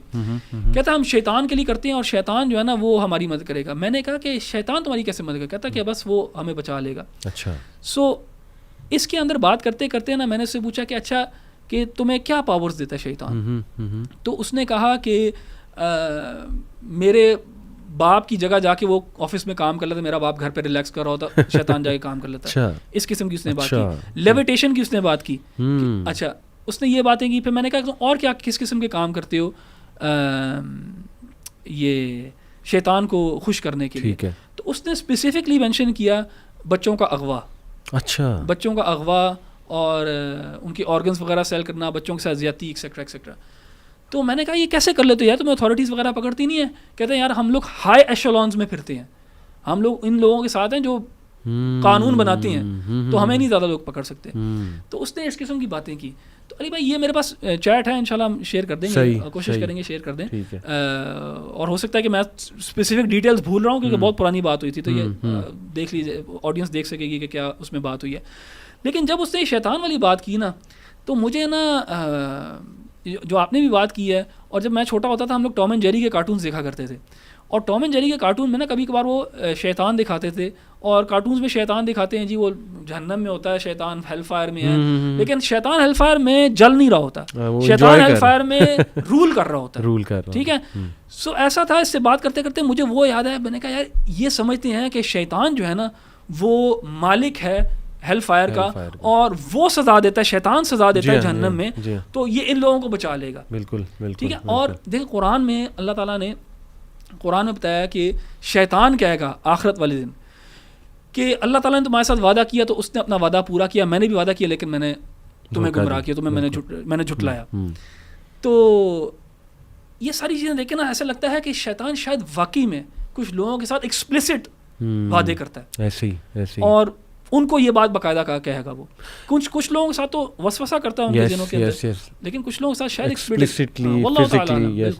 ये कोट एलिस्टर क्रॉले का, this serpent Satan is not the enemy of man, but he who made gods of our race, knowing good and evil, he bade know thyself and taught initiation.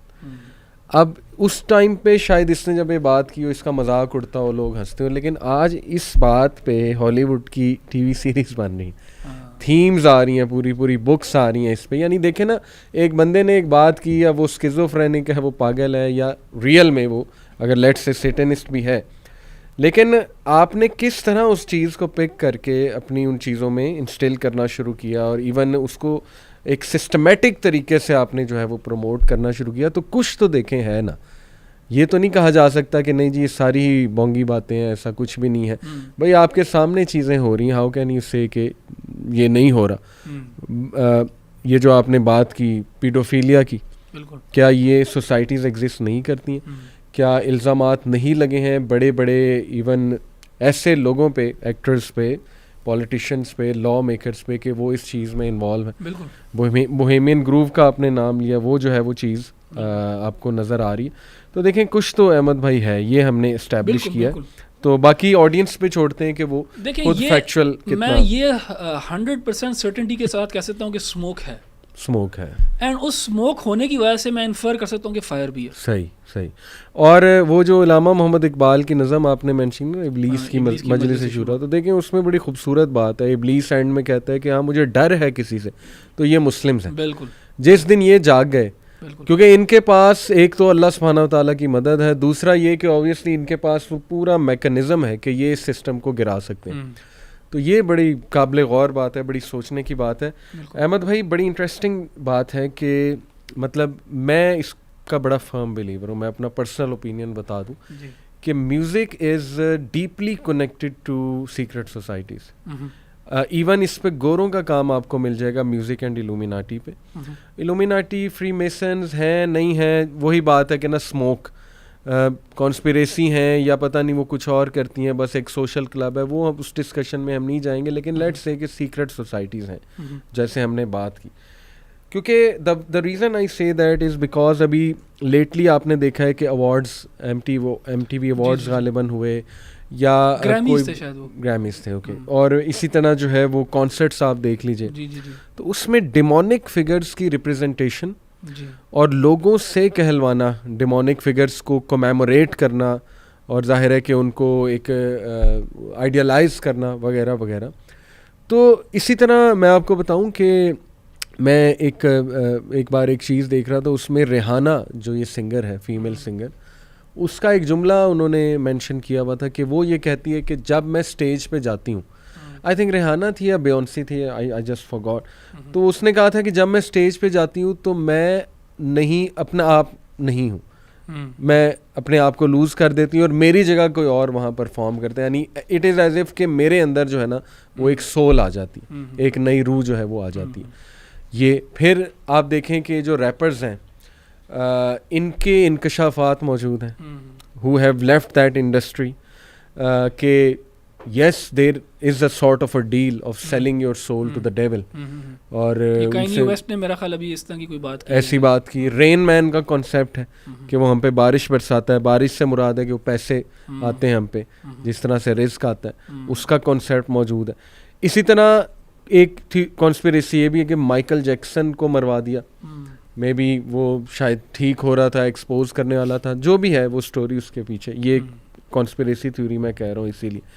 इसी तरह अभी lately Ahmad भाई Jim Carrey का मुझे एक student ने भेजा कि उसने एक टीवी शो में लाइव जो है वो इस तरह सिंबल बना के, अब वो मैंने देखा क्लिप, उसमें वो कर तो मजाक ही रहा है, लग ऐसे रहा है कि वो मजाक उड़ा रहा है या मजाक कर रहा है, बल्कि उसको प्रेजेंटर को कह रहा तुम्हें नहीं पता है मैं क्या कर रहा हूँ। सो वो अब वो इसमें डबल मीनिंग है, बहुत ज्यादा डबल मीनिंग है बहुत ज्यादा, ये कितना को सार्केज़म भी हो सकता है, सच है या वो कुछ पता नहीं ना सार्केज़म है या क्या है, लेकिन स्टिल देखे ना उसमें कहता है कि मैट्रिक्स की वो बात करता है और इस तरह का सिंबल बनाता है। तो ये बात तो बहुत वाज़ेह है कि चलो अगर डायरेक्ट कांटेक्ट में नहीं है ये लोग इल्यूमिनाटी के शैतान के साथ, तो एटलीस्ट इतना है कि दे एक्चुअली रेवर हिम और they really like to promote those teachings जो सैटनिज्म की टीचिंग्स है।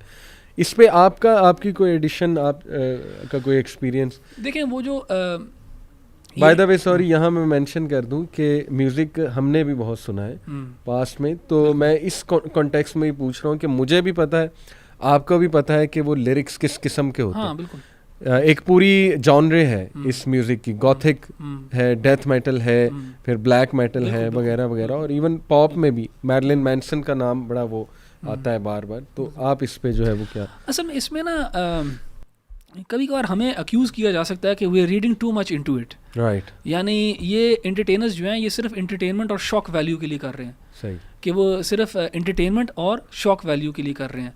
वो कर ही इसलिए ले हैं, उन्होंने ये किया ही इसलिए अवार्ड्स के ऊपर, ताकि आप और मैं इसके बारे में बात कर सकें, ओह देखा उन्होंने क्या किया, शैतान आ गया वहाँ पे, या एज ए आर्ट कर रहे हैं, या एज एन आर्ट कर रहे हैं। So this is their side of the story कि यार ये तो हम शॉक वैल्यू के लिए कर रहे हैं, आर्ट के लिए कर रहे हैं, लेकिन चले हम एक्सेप्ट भी कर लेते हैं इन चीज़ों की वजह से कर रहे हैं, लेकिन इनको ना they have to when they have to perform, इनको एक पर्सोना अपनाना पड़ता है, इनको एक मोड के अंदर आना पड़ता है, एक कोट एंड कोट पोजीशन के अंदर आना पड़ता है। तो देखिए अगर हम नहीं भी कहते ना कि एक्सप्लिसिटली शैतान के साथ ये कॉन्शियसली विद इंटेंट और सब कुछ कर रहे हैं, लेकिन हम ईमान लेके आते हैं इस चीज़ के ऊपर कि अल्लाह एग्जिस्ट करता है, और अल्लाह ताला ने हमें बताया है कि शैतान भी एग्जिस्ट करता है और शैतान लोगों से ये काम करवाता है। सो हमें इससे बढ़ के हमें प्रूफ चाहिए नहीं है। सही, लाइक फॉर एग्जांपल अगर कुछ लोग हैं किसी भी इंडस्ट्री से मुंसलिक और वो इस मैस लेवल के ऊपर ये हीडनिज़म और ये आइडियाज़ फैला रहे हैं और शैतान को बेशक आर्ट फॉर्म में यूज़ कर रहे हैं टू ग्लोरीफाई हिम, हमें पता है शैतान ही इनसे ये करा रहा है। लेकिन वहाँ जो मौजूद होते हैं अहमद भाई, उन्होंने बाकायदा एग्री किया कि we felt something demonic, a demonic kind of a presence and we lost our senses, और फिर किन किन गुनाहों में वो लोग जो है मुलविस हो जाते हैं। बिल्कुल, ये आपको पता है कि म्यूज़िक के साथ गुनाह हैंड इन हैंड जा रहा होता है, ठीक है। वो क्या कहते हैं, sex, drugs and rock and roll, तो उनका वो पूरा एक वो है, मोटो है। तो ये सारी चीज़ें साथ होती हैं, हीडनिस्टिक प्लेजर्स। तो ये मीडिया के साथ जो है ना ये चीज़ जुड़ी हुई है। एंड जैसे आपने कहा कि कुछ हैं आर्टिस्ट्स हैं, कुछ सिंगर्स, एक्टर्स वगैरह जिन्होंने इन चीज़ों का एतराफ़ भी किया है। बिल्कुल, एंड फिर उनको ये रहते भी एक डिप्रेसिव स्टेट के अंदर हैं, ये खुश नहीं होते, और they say there is no way out. ये आई थिंक मिली साइरस ने गालिबन कहा था, ये भी मुझे जाहिर है वो स्टूडेंट्स इस तरह की चीज़ें भेजते हैं, कहते हैं आप इस पे कमेंट करें, लोगों का एक इंटरेस्ट है इस टॉपिक पे, तो आई थिंक शायद उसने और वो आपको एक्सपर्ट भी मानते हैं इस चीज़ के ऊपर। तो बस वो जो आपने शुरू में बात की ना अहमद भाई, मैं स्टूडेंट्स को यही कहता हूँ और कहना चाहूँगा इस प्रोग्राम के थ्रू भी कि देखें जो 3 आपने चीज़ें बताई ना कि नंबर 1 फैक्चुअल बात, नंबर 2 आपने कहा कि इन्फर करना किसी चीज़ को, एक स्मोक आपको नज़र आ रही है तो मे बी उससे इन्फर करना कि फायर लगी, नंबर 3 वो जो जब आप इन्फर करते हो या जब आप अपनी बात को एब्सोल्यूट फैक्ट्स पे नहीं बेस करें ना, तो उसके अंदर आपके अंदर एक रियलाइजेशन होनी चाहिए कि हो सकता है कि मैं गलत होऊंगा तो मैं चेंज कर लूंगा। और तीसरी तो वो चीज़ है कि वो टोटली रिजेक्ट हो चुकी हो तो फिर आपका मजाक उड़ेगा ना, जब आप ऐसी बातें करेंगे तो मजाक उड़वाने वाली बात है। तो ये बड़ी खूबसूरत आपने माशाल्लाह शुरू में ही बात कर दी और एक प्रिंसिपल बता दिया। व्हाट अबाउट सिम्पसन्स जो है उसके बारे में मैं पढ़ रहा था कि आता है जी कि वो भी अकल्ट साइंटिस्ट हैं जो सिम्पसन्स को बनाने वाले हैं, और उनके पास ऐसा नॉलेज है कि वो उन चीज़ों को दिखा देते हैं, but on the other hand इसको वो भी किया है काफ़ी लोगों ने, क्या कहते हैं जी, डिसाइफर। तो उन्होंने ये कहा कि ये पॉसिबल है कि अगर किसी को पॉलिटिक्स या सोशोलॉजी या आप कह लीजिए बायोलॉजिकल साइंसेस का अच्छा नॉलेज है तो बहुत सी चीज़ें वो प्रेडिक्ट करके दिखा सकता है। दूसरा, इसको नेगेट करने वाले ये कहते हैं कि नहीं, वो एपिसोड्स फ्यूचर की ही थी लेकिन उनको दिखाया ऐसे जा रहा है, डिपिक्ट ऐसे किया जा रहा है उसमें तस्वीर में, जैसे वो पास्ट में कोई उन्होंने प्रेडिक्शन की थी, जैसे ट्रंप के प्रेसिडेंट बनने की प्रेडिक्शन की, कोरोना वायरस के बारे में आता है। अभी लेटली किसी ने मुझे एक क्लिप भेजा, उसमें था कि उन्होंने क़यामत का मंजर दिखाया हुआ कि क़यामत आने लगी है and the worst people they are living on earth. जैसे वर्स्ट पीपल के बारे में आता है ना, गधे की तरह जो है वो सेक्स करेंगे, तो वो भी डिपिक्शन उसमें सिम्पसन्स में उन्होंने दिखाई हुई है, वो एक क्लिप है पूरा। तो डू यू थिंक कि ऐसे इनके कार्टून्स भी हो सकते हैं जिसके थ्रू ये अपनी पावर को एग्जिबिट करना चाहते हैं या लोगों को ये बताना चाहते हैं जी कि हमें फ्यूचर इवेंट्स का जो है वो पता है? देखिए, मैं इसकी पॉसिबिलिटी को डिनाई नहीं करता, लेकिन मैं अभी पर्सनली मैंने इस चीज़ को इस तरह स्टडी नहीं किया कि मैं इसको एटलीस्ट अपने लिए फैक्चुअल रेल्म के अंदर लेके आऊँ या इवन एक ऐसी कंस्पिरेसी के अंदर जिसको मैं फॉर एग्जांपल बयान करूँ।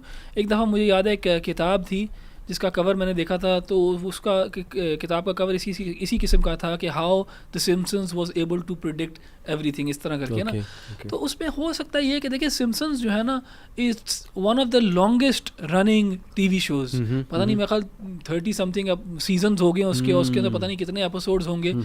सो एंड जब भी कोई राइटर है वो इंस्पिरेशन जो है रियल लाइफ से ही ले रहा होता है। अच्छा, हाँ, रियल लाइफ में अगर ऐसे हो जाएगा, सो दे कैन बी इंस्टेंसेस जहाँ पे दे आर एब्सोल्युटली राइट, मगर हम वो प्रोबेबिलिटी भी देखें, उन्होंने बहुत चीज़ें डिपिक्ट की जो कि कभी हुई भी नहीं। सो आई डोंट नो कि किस हद तक हमें लेके जाना चाहिए इस बात को, लेकिन आई वॉन्ट आउटराइट डिनाई कि ये कोई पॉसिबिलिटी भी नहीं हो सकती। बिल्कुल ठीक, बिल्कुल ठीक। उसके साथ आपने ना कोरोना वायरस का जिक्र किया। कोरोना वायरस जो है ना एक बड़ा एक रीसेंट इंसिडेंट है, और इसके अंदर भी ना हमें नज़र आता है कि कैसे द पावर्स एट बी जो हैं, देखें, अगर आज आप किसी से पूछेंगे ना कि who runs the world today, right, तो उसमें सिर्फ अब पॉलिटिशियंस और मिलिट्री जनरल्स और लीडर्स की बात नहीं है, लेकिन बिग टेक, बिग कॉरपोरेशंस की भी बात है, बिग फार्मा, बिल गेट्स जैसे लोग, जेफ बेजोस जैसे लोग, इलॉन मस्क जैसे लोग के जो इन्वेस्टमेंट्स कर रहे हैं, ये मेडिसिन इंडस्ट्री में, फार्मास्यूटिक्स में। सो ये इसको मतलब बिग टेक, बिग फार्मा, ये जो हैं ये बेसिकली इनके पास अब इतना ज़्यादा रेवेन्यू है।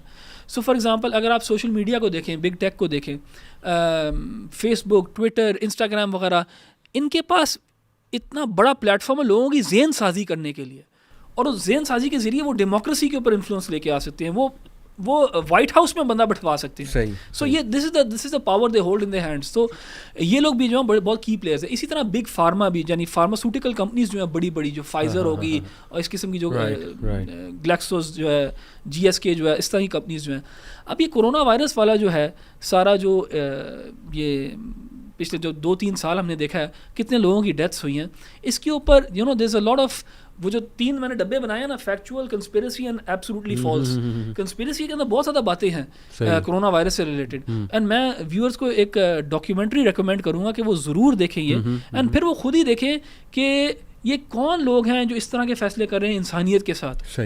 कि उस डॉक्यूमेंट्री का नाम है डाइड सडनली। ये शायद यूट्यूब पर ना मिले, वो एक ऑल्टरनेटिव प्लेटफॉर्म है रंबल के नाम से, उसके ऊपर अगर आप देखेंगे तो आपको पूरी वो डॉक्यूमेंट्री मिल जाएगी। उस डॉक्यूमेंट्री में उन्होंने दिखाया है कि कैसे कुछ वैक्सीन्स ने एडवर्स इफेक्ट्स कॉज किए हैं, और जैसे उसका नाम है डाइड सडनली, कैसे लोग जो हैं in their 30s they have died suddenly.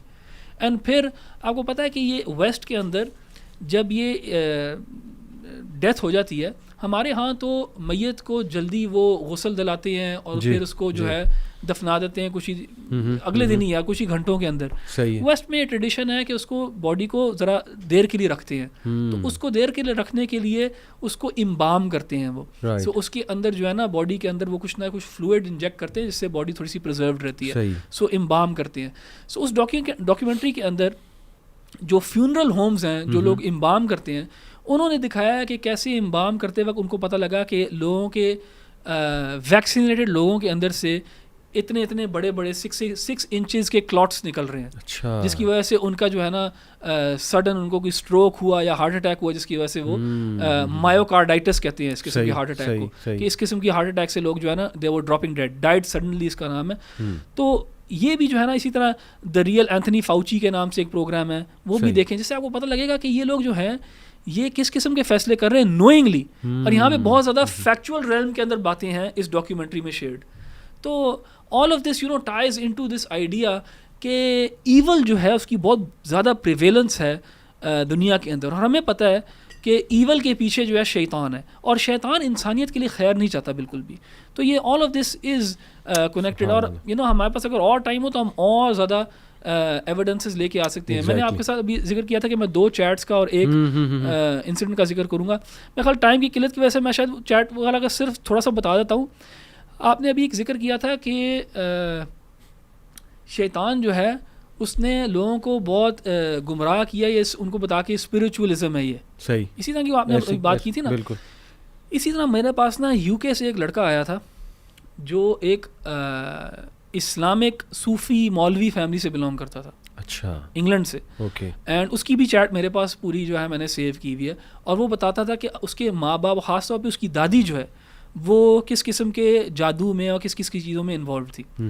तो वो तो उसको देख रहे थे फ्रॉम ए हलाल लेंस की, बिल्कुल ठीक है, लेकिन उनके उस अमल के लिए, अमल को इफ़ेक्टिव होने के लिए ना उसके माँ बाप को गलत काम करने पड़ते थे। अच्छा, हाँ, सो उसको बाकायदा उस चैट में पूरी चीज़ मेंशन्ड है, तो कभी वो भी मौका मिला तो आप साथ शेयर करूँगा। बिल्कुल बिल्कुल, that will be interesting. Ahmad भाई, जो सैटेनिक सिंबल्स हैं, सिंबलिज्म भी बहुत बढ़ता जा रहा है गेम्स में, मूवीज़ में तो काफ़ी अरसे से चला ही आ रहा था। अब इवन ऐसे कैरेक्टर्स हैं गेम्स में, डिमोनिक किस्म के कैरेक्टर्स, फिगर्स, फिर डार्क थीम्स, और बाकायदा सबलिमिनल मैसेजेस ऐसे हैं। और कुछ गेम्स में मज़हब की, खुसूसन इस्लाम की तज़हीक है, बाकायदा वो चीज़ें डायरेक्ट दिखाई हुई हैं जो हमारे सिंबल्स हैं, रिलीजियस सिंबल्स हैं, और उनका मजाक उड़ाया हुआ है। रेजिडेंट ईवल जो है उसमें ऐसा मौजूद है, डेविल में क्राई में इस तरह की चीज़ जो है वो मौजूद है, और भी काफ़ी गेमें हैं। तो मैं आपके सामने कुछ स्टैटिस्टिक्स रखता हूँ। आजकल हमारे जो बच्चे हैं वो क्या कर रहे हैं, ये वैसे हैं पुराने स्टैटिस्टिक्स अहमद भाई, 2017 के, अब तो पता नहीं, it would have jumped up obviously. 9,000 games released every year, और studies have shown that the average time spent playing to be around 13 hours per week average. 80% is explicit content, R-rated. Most sold game, guess the name, most sold game, Grand Theft Auto. Grand Theft Auto 5, yep. Profanity, nudity, crime, drugs. 12 severe instances of sex इसमें Grand Theft Auto, yep. तो फिर strip clubs, ये सारी चीज़ें इसमें grand theft auto की मैं आपको जो है वो अभी बता रहा हूँ। लेकिन ये देखें कि this is the most sold game, यानी ग्लैमराइज इतना किया गया है इस चीज़ को। और ये शायद ह्यूमन नेचर भी है अहमद भाई, कि जो चीज़ ईवल है वो शायद ज़्यादा अट्रैक्ट करती है, और नफ्स अम्मारा का इसमें बड़ा रोल है, ज़ाहिर है उसको कंट्रोल करने का हमें हुक्म भी दिया गया। अच्छा, इसी तरह मूवीज़ की तरफ आएँ तो आपको पता है कि स्टैटिस्टिक्स मौजूद हैं कि आज की मूवीज़ को कंपेयर किया जाए 1980s की मूवीज़ या उससे पहले की मूवीज़ से, तो ये जो यूज़ ऑफ एफ वर्ड है और ये जो यूज़ ऑफ स्लैंग है या गंदी लैंग्वेज जिसे आप कह लीजिए, ये पता नहीं, it has jump to like 400%। अब तो उसको बीप भी नहीं किया जाता, अब तो उसको बीप भी नहीं किया जाता, राइट। और जो रेटिंग आपने जैसे मेंशन की ना, पहले लेट्स से PG-17 कोई चीज़ होती थी, वो अब PG-13 के अंडर आ रही है। और गेम्स का ये हाल है कि अगर आप एक कैरेक्टर को म्यूटिलेट कर देते हैं या उसको डिसफिगर कर देते हैं तो उसको वो PG-13 की रेटिंग देते हैं, यानी you can disembowel character but that game is going to have a PG-13 rating. यानी आप सोचें कि बच्चों के जहन पे क्या असर जो है उस गेम का पड़ सकता है, लेकिन इट्स जस्ट PG-13। इसी तरह टीवी इंडस्ट्री की बात करें तो the most watched TV series obviously game of thrones. इसकी हम सबको पता है कि इसका क्या थीम थी और किस किस्म की गंदगी इस टीवी सीरीज़ में जो है वो दिखाई गई। इंसेस्ट है, ऑर्जीज, ब्रॉथल्स, एक्स्ट्रा मैरिटल अफेयर्स वगैरह वगैरह एवरीथिंग, लेकिन वो बड़ी मशहूर हुई और बड़ी फेमस गई। तो ये सारी चीज़ें अगेन इस बात की का बोलता एक जीता जागता सबूत हैं कि सेटनिज़म का और इल्यूमिनाटी या ये जो भी सीक्रेट सोसाइटीज़ हैं उसका बहुत गहरा ताल्लुक है मीडिया के साथ। जहन साजी कर रहे हैं, बिल्कुल जहन साजी कर रहे हैं, बिल्कुल, इन्फ्लुएंस भी कर रहे हैं, हाँ, जहन साजी भी कर रहे हैं। बल्कि most of these people, actors, actresses वगैरह या म्यूजिशियंस जो हैं, जैसे मैंने पहले भी कहा, वो उन सिंबल्स का इस्तेमाल करते हैं। आप देखें कि ये जो पिरामिड का सिंबल है, वन आइड सिंबल है, कितना ज़्यादा इसको मेंशन किया था। इवन डॉलर का जो बिल है उसमें पिरामिड का सिंबल है। उसकी इंटरप्रिटेशन खैर वो करते हैं कि ये पीक ऑफ सक्सेस है, लेकिन वो जो वन आई दिखाई वो कहते हैं आई ऑफ गॉड है, द ऑल सीइंग आई। तो if we go back to history, जो इजिप्शियंस थे उनमें ये वन आइड गॉड का कॉन्सेप्ट मिलता है। होरस आई थिंक के उसका वो फॉल्स गॉड जो था उसका होरस नाम था। इसका इजिप्शियन हेर्मेटिज्म में, क्रिश्चियन नॉस्टिसिज्म में, जूइश कबाला में, एल्केमी और वेरियस प्रैक्टिसेस एंड बिलीव जो अभी हमने डिस्कस किए थ्रू आउट हिस्ट्री, मेरा ये मानना है अहमद भाई कि one thing has been constant and that thing is worship of शैतान, एक्सप्लिसिटली और indirectly, but it has occurred in different shapes and forms. May be Sumerians का जो रिलीजन उसको उठा के देख लें, इजिप्शियंस का देख लें, ग्रीक्स का उठा के देख लें, शिर्क भी नज़र आ रहा है, पेगनिज्म आप बुद्धिस्ट का उठा के देख लें, चाइनीज़ और जापानीज़ जो उसकी जो माइथोलॉजीज है हैं वो शायद चेंज होगी, लेकिन जनरल जो पीछे उसूल है वो सेम है। सिंबलिज्म है, आइडल्स हैं, फर्क नाम होंगे, कोई बाल कहेगा, कोई मोलॉक कहेगा, कोई कुछ और कहेगा, लेकिन है सेम चीज़ है। और उससे कितने लोगों की ज़िंदगियाँ तबाह हो गई हैं, बिल्कुल, कितना नुकसान हो गया है, कितने बच्चों की ज़िंदगियाँ तबाह हो गई हैं। लोग तो बात की बात है, बच्चों की ज़िंदगियाँ तबाह हो जाती हैं। बल्कि अभी रिसेंटली एक वो ब्रांड है, मतलब इटालियन ब्रांड है, फैशन ब्रांड, बैलेंसियागा के नाम से, उन लोगों ने ना अपनी कोई कैंपेन निकाली अपने कोई प्रोडक्ट्स की, तो उसमें उन्होंने ना बच्चों को, छोटे बच्चे जो हैं उनको मॉडलिंग करा के कुछ कपड़े पहनाए हुए, तो कुछ चीज़ें ना, एंड उसके अंदर जितना भी सिंबलिज्म था वो पीडोफिलिया से रिलेटेड था। वो ये आउल्स, बनीज जो फर्टिलिटी का वो साइन है, इस तरह की चीज़ें ना, काफ़ी ज़्यादा वहाँ सिंबलिज्म था। वहाँ पे फॉर एग्जांपल जो स्टफ़ टॉय था उसके ऊपर जो था ना लेदर के वो स्ट्रैप्स लगे हुए थे जो BDSM वगैरह जो है ना उसको सिंबलाइज करता है। तो ये कंट्रोवर्सी बड़ी अभी मेन स्ट्रीम हो गई थी, यानी बहुत लोगों ने आवाज़ उठाई थी कि यार तुमने वेस्ट के अंदर आवाज़ उठी थी कि बच्चों का फोटोशूट किया हुआ तुमने, ये चीज़ें क्या हैं, व्हाट डज दिस मीन। और वो बैलेंसियागा जो है ना उसकी स्पेलिंग है BAL फिर ENCI इस तरह करके, BALEN। अच्छा, उन्होंने जो उस फोटोशूट के अंदर एक ना इस तरह करके एक जैसी कोई टेप होती है या रिंग होता है वो पड़ा हुआ था, और उसमें लिखा था BAALEN, तो वो बाल भी उधर आ गया, और मगर वो एक एक्स्ट्रा ए उसकी स्पेलिंग के अंदर आया था जो कि ओरिजिनली एग्जिस्ट नहीं करता। सो इस किस्म की जो सिंबलिज्म है, इस चीज़ों इनकी झलकियाँ दिखाना जो है, ये एक कांस्टेंट फीचर रहा है पेगनिज्म के अंदर, शिर्क के अंदर, ओकल्टिज्म के अंदर और सेटनिज्म के अंदर, सिंबलिज्म जो है।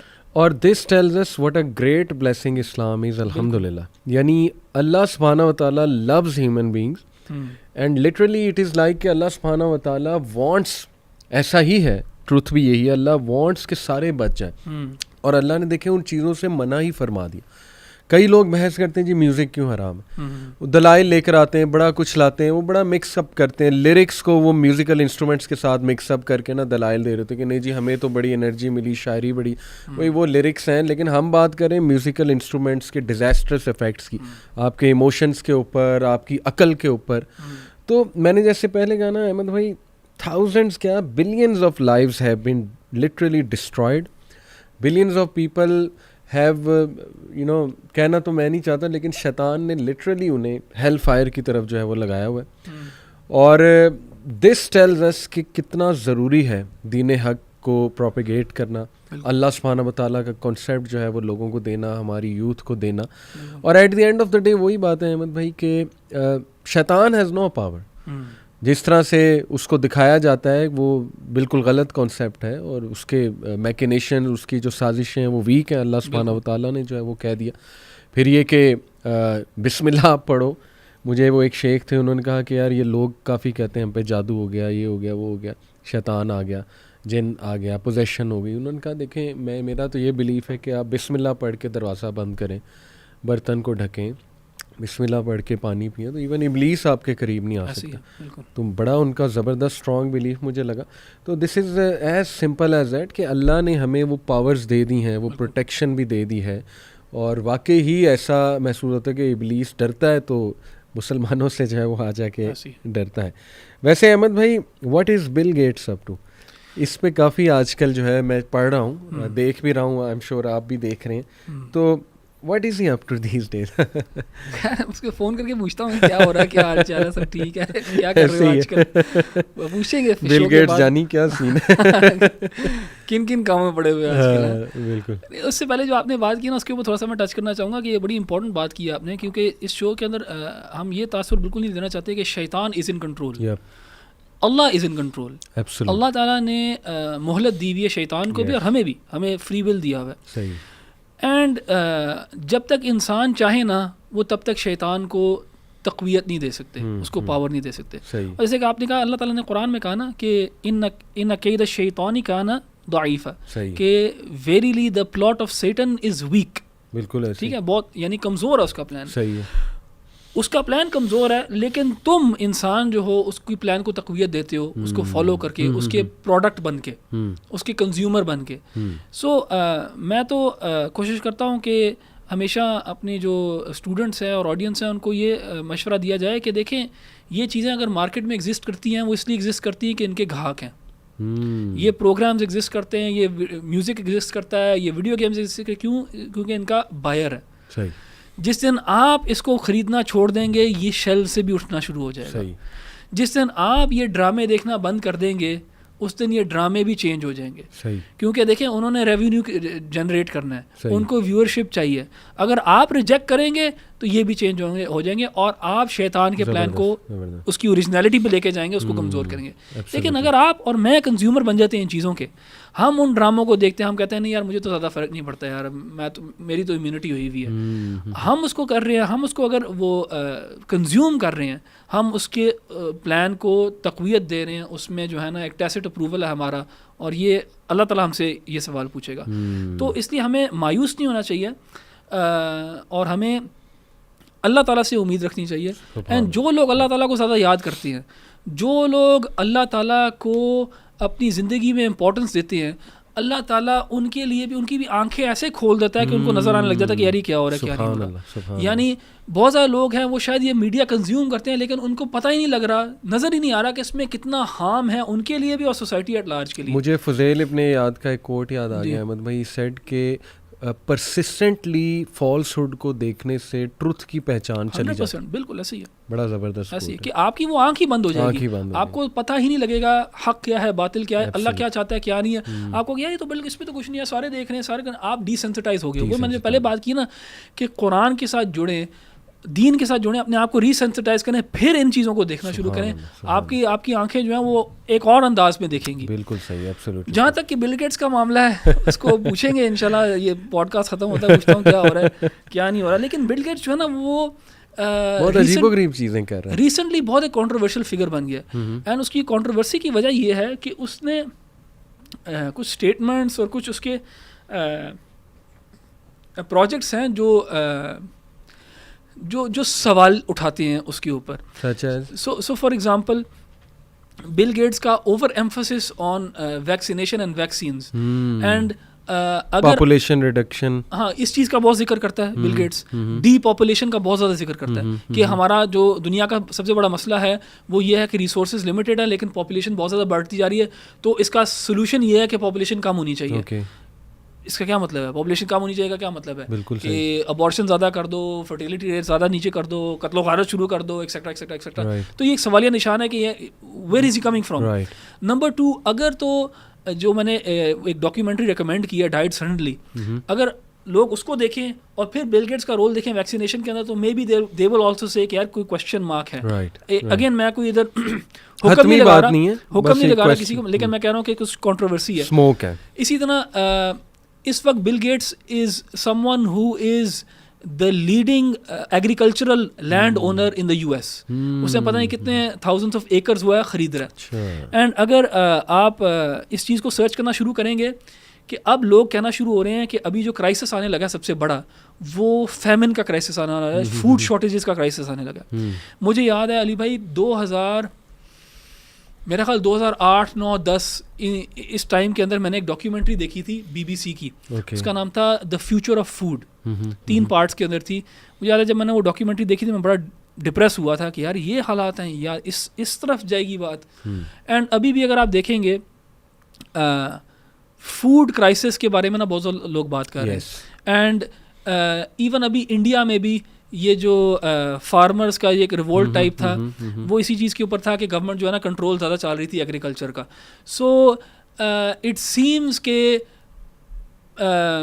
ये जो इलीट्स हैं, जो कॉरिडोर्स ऑफ पावर में लोग हैं, वो इस चीज़ के बारे में बात कर रहे हैं कि फूड शॉर्टेजेस होंगी, इसलिए हमें फूड को कंट्रोल करना चाहिए. एंड इसलिए for example world economic forum के अंदर इस चीज़ को बाकायदा डिस्कस भी किया गया है. और डिस्कस किया गया है कि हमें जो GMOs हैं और जो जेनेटिकली मॉडिफाइड मीट है वो बनाना चाहिए कंजम्पशन के लिए. लोगों को इंसेक्ट कंजम्पशन के ऊपर लेके आना चाहिए. ये सारा डावोस के अंदर वर्ल्ड इकोनॉमिक फोरम के अंदर डिस्कस हो चुका है. क्लाउस श्वाब वगैरह ने अपनी किताब के अंदर भी इन चीज़ों को लिखा है. तो ये सारा जो है ना डूबियस काम है. मैं इन लोगों से खैर की ज़्यादा तवक्को नहीं करता.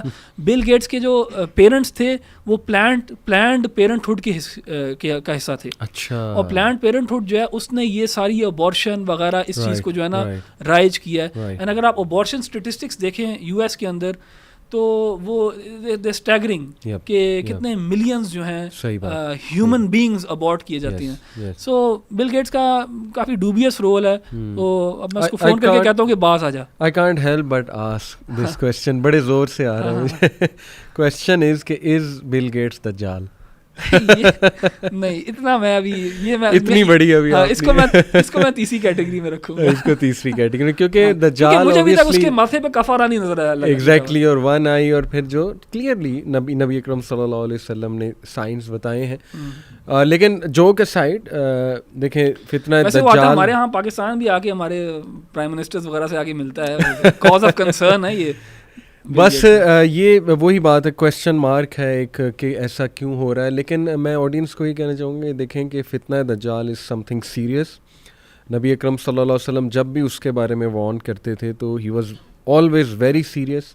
सहाबा डर जाते थे कि अभी पीछे से निकल के आ जाएगा, ऐसा महसूस होता है. तो हमें पनाह मांगनी चाहिए और हमें अल्लाह ताला से दुआ करनी चाहिए कि हमें हमारी जनरेशन्स को उस फितने से भी बचाएं. बल्कि बेहतर है कि हमारे एज में ना ही हो, ना ही हमारे बच्चों की या हमारे ग्रैंड चिल्ड्रन की. हाँ, तो ये काफ़ी लोग चाहेंगे कि जल्दी जल्दी हो चीज़ें, इमाम मेहदी आ जाए ये वो. लेकिन बात ये कि दे डोंट रियलाइज कि वो व्हाट टफ टाइम्स, अल्लाह माफ़ करे, ईमान शेक होंगे. बिल्कुल. सुबह काफिर, शाम को मोमिन, या शाम को काफिर, सुबह मोमिन. हम लोग स्ट्रगल करते हैं सुबह फजर की नमाज पढ़ने के लिए. So how can we expect कि we will be people who will be able to. अल्लाह ताला से दुआ तो करते हैं कि अल्लाह ताला हमें साबित कदम रखे ऐसे वक्त पे भी. लेकिन one should never wish for फितना, स्पेशली सच अ बिग फितना जिसके बारे में ना सिर्फ रसूलुल्लाह सल्लल्लाहु अलैहि वसल्लम ने बल्कि रिवायात के अंदर आता है कि सब अंबिया ने अपनी कौमों को इस चीज़ से डराया. तो so the way forward, because we have established this you can say view कि चलो एग्जैक्ट शायद एक्सप्लिसिटली शैतान इन्वॉल्व नहीं हो, या मे बी एक सैटेनिक वर्ल्ड ऑर्डर एक्सप्लिसिटली नहीं है, बट जाहिर है कि जहाँ जिस तरफ चीज़ें जा रही हैं वहाँ से यही महसूस हो रहा है, यही नज़र आ रहा है कि चीज़ें शैतान के मुताबिक ही चल रही हैं. तो what do you advise the parents and what do you advise the young generations कि वो इस दौर में, इस ख़तरनाक दौर में क्या करें? देखिए, जो जिस बात से हमने शुरू किया था ना, उसी को आंसर करते हुए कि इज़ शैतान रूलिंग द वर्ल्ड, मैं इसको इस तरह फ्रेम नहीं करना चाहूँगा कि येस ही इज़, क्योंकि that gives him a lot of power. Right, ठीक है, लेकिन does he have a lot of influence, right, and a growing influence on what is happening in the world right now? Most certainly. क्या वो explicit है और लोग explicitly उसकी इबादत वगैरह करती है? There is a very big possibility of that. Okay, मतलब मैं उसको उसको अगर मैं स्केल के ऊपर देखूं तो 70-30 की तरफ हूँ मैं, ठीक है।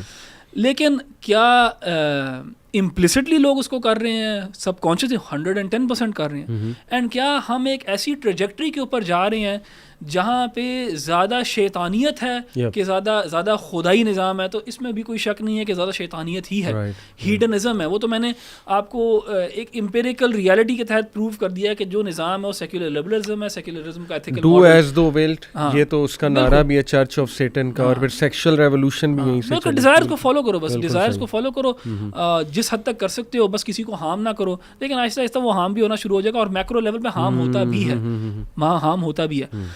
जहाँ तक एडवाइस की बात है कि देखें, the current times are very difficult to be parents. जो पेरेंटल चैलेंजेस हैं वो बहुत ज़्यादा हैं। जो फॉर एग्ज़ाम्पल हमारे पेरेंट्स के ज़माने में ये वाले चैलेंजेस नहीं थे जो आज हैं, क्योंकि एक बम्बार्डमेंट नहीं थी ऑफ आइडियोलॉजीज़ उस ज़माने में। ईज़ ऑफ मीडिया जो था, एक्सेस टू मीडिया, वो उस तरह नहीं था। मतलब मुझे याद है जिस वक्त इंटरनेट आया था 1995 वगैरह में, तो एक जो गाना होता था ना, म्यूज़िक फाइल MP3 जो होती थी 97-98 में MP3 जब आया था, 3 MB का एक MP3 होता था, 3 MB का, और उस 3 MB को डाउनलोड करने की डाउनलोड स्पीड होती थी 3 किलोबाइट्स पर सेकंड, मैक्सिमम 4.5 KB पर सेकंड मिल जाती थी। तो 15-20 मिनट एक MP3 को डाउनलोड करने के लगते थे। तो ये वीडियो स्ट्रीमिंग वगैरह ये तो बिल्कुल एग्जिस्ट ही नहीं करता। 10 मिनट में मूवी, ये तो एग्जिस्ट ही नहीं करता था, ये वीडियो स्ट्रीमिंग वगैरह, क्योंकि वो स्पीड्स ही नहीं थी। तो हमारे पेरेंट्स के लिए even though internet came at a very later stage in our lives, लेकिन फिर भी इस लेवल के ऊपर नहीं था कि इतना एक्सपोजर था और इतना जो है ना ये प्रॉब्लम्स थे। तो अब जो है ना पेरेंटल चैलेंजेस बहुत ज़्यादा हैं। सो पहला स्टेप तो ये होगा कि पेरेंट्स रिकग्नाइज करें कि ये चैलेंजेस हैं। नंबर 2 स्टेप ये होगा कि वो अपने आप को इन्फॉर्म करें इन चीज़ों के बारे में। Parents can not afford to be ignorant about the things that we are talking about. They have to know these things, because if they don't know it, their children know it before them. So उनको अपने बच्चों को pre एम्प्ट करना पड़ेगा, पहले पता हो, और वो सारी इन्फॉर्मेशन जो है ना अपने बच्चों को दे रहे हो पहले, ताकि उनकी एक इम्यूनिटी डेवलप कर रहे हो। तो चैलेंजिंग टाइम्स हैं, और मैं तो दुआ करता हूँ अपने बच्चों के लिए और सब लोगों के, हमारे सब मुसलमानों के बच्चों के लिए, कि अल्लाह ताला उनके लिए आसानी करे और हिफाजत करे उनकी। एक बड़ी खूबसूरत बात आपने बीच में की थी जो मैं री एम्फसाइज करना चाहूँगा, कि जितना आप अल्लाह को याद करेंगे, जितना आप अल्लाह का जिक्र करेंगे, अल्लाह सुब्हानहू व तआला आपको बचा लेगा। आई बिलीव कि अपने बच्चों को सिखाएं, अल्लाह का तारुफ दें, अल्लाह सुब्हानहू व तआला से जोड़ें, और इंश्योर कि उनके जो आइडियल्स हैं, रोल मॉडल्स हैं, वो दे आर दोज पीपल, यानी इस्लामिक हीरोज़ आप कह लीजिए, अम्बिया हैं, प्रॉफिट्स हैं। It's very very very important. और उन्हें ज़िक्र की आदत डालें, सिखाएं उन्हें ज़िक्र कौन सा अच्छा है, नमाज की आदत उन्हें डाली जाए। तो आई थिंक कि ये खुद ही अल्लाह की प्रोटेक्शन में इंसान जो है वो आ जाता है। और हम बतौर इंसान अहमद भाई कितना कर सकते हैं, कितना बच सकते हैं, अल्टीमेटली अल्लाह सुब्हानहू व तआला ने हर एक को बचाना है। इवन अम्बिया ने ये कह दिया, यूसुफ अलैहिस्सलाम के अल्फाज हैं कि वमा उबर्रिउ बिनफ्सी, ये आयत है शायद, कि मैं तो ज़ाहिर है बरी हूँ इस नफ्स से, क्योंकि ये जो नफ्स हमारा है ये बुराई की तरफ ही उकसाता है, और अगर मेरे रब का हुक्म ना होता, मेरे रब का फजल ना होता, तो पता नहीं मैं बच पाता कि नहीं। तो अल्टीमेट गुडनेस इज़ फ्रॉम अल्लाह सुब्हानहू व तआला। तो अल्लाह के साथ कनेक्ट करना, आई थिंक कि ये एक बहुत सिंपल और बड़ा ज़बरदस्त जो है वो सोल्यूशन है। सो जज़ाकल्लाह अहमद भाई, इंशाल्लाह अभी वैसे इस टॉपिक के साथ जस्टिस बाकी है, बट ये it will go to like 2.5 hours, तो इसको एक और सिटिंग में इंशाल्लाह करते हैं। आपने बहुत माशाल्लाह अच्छी बातें की और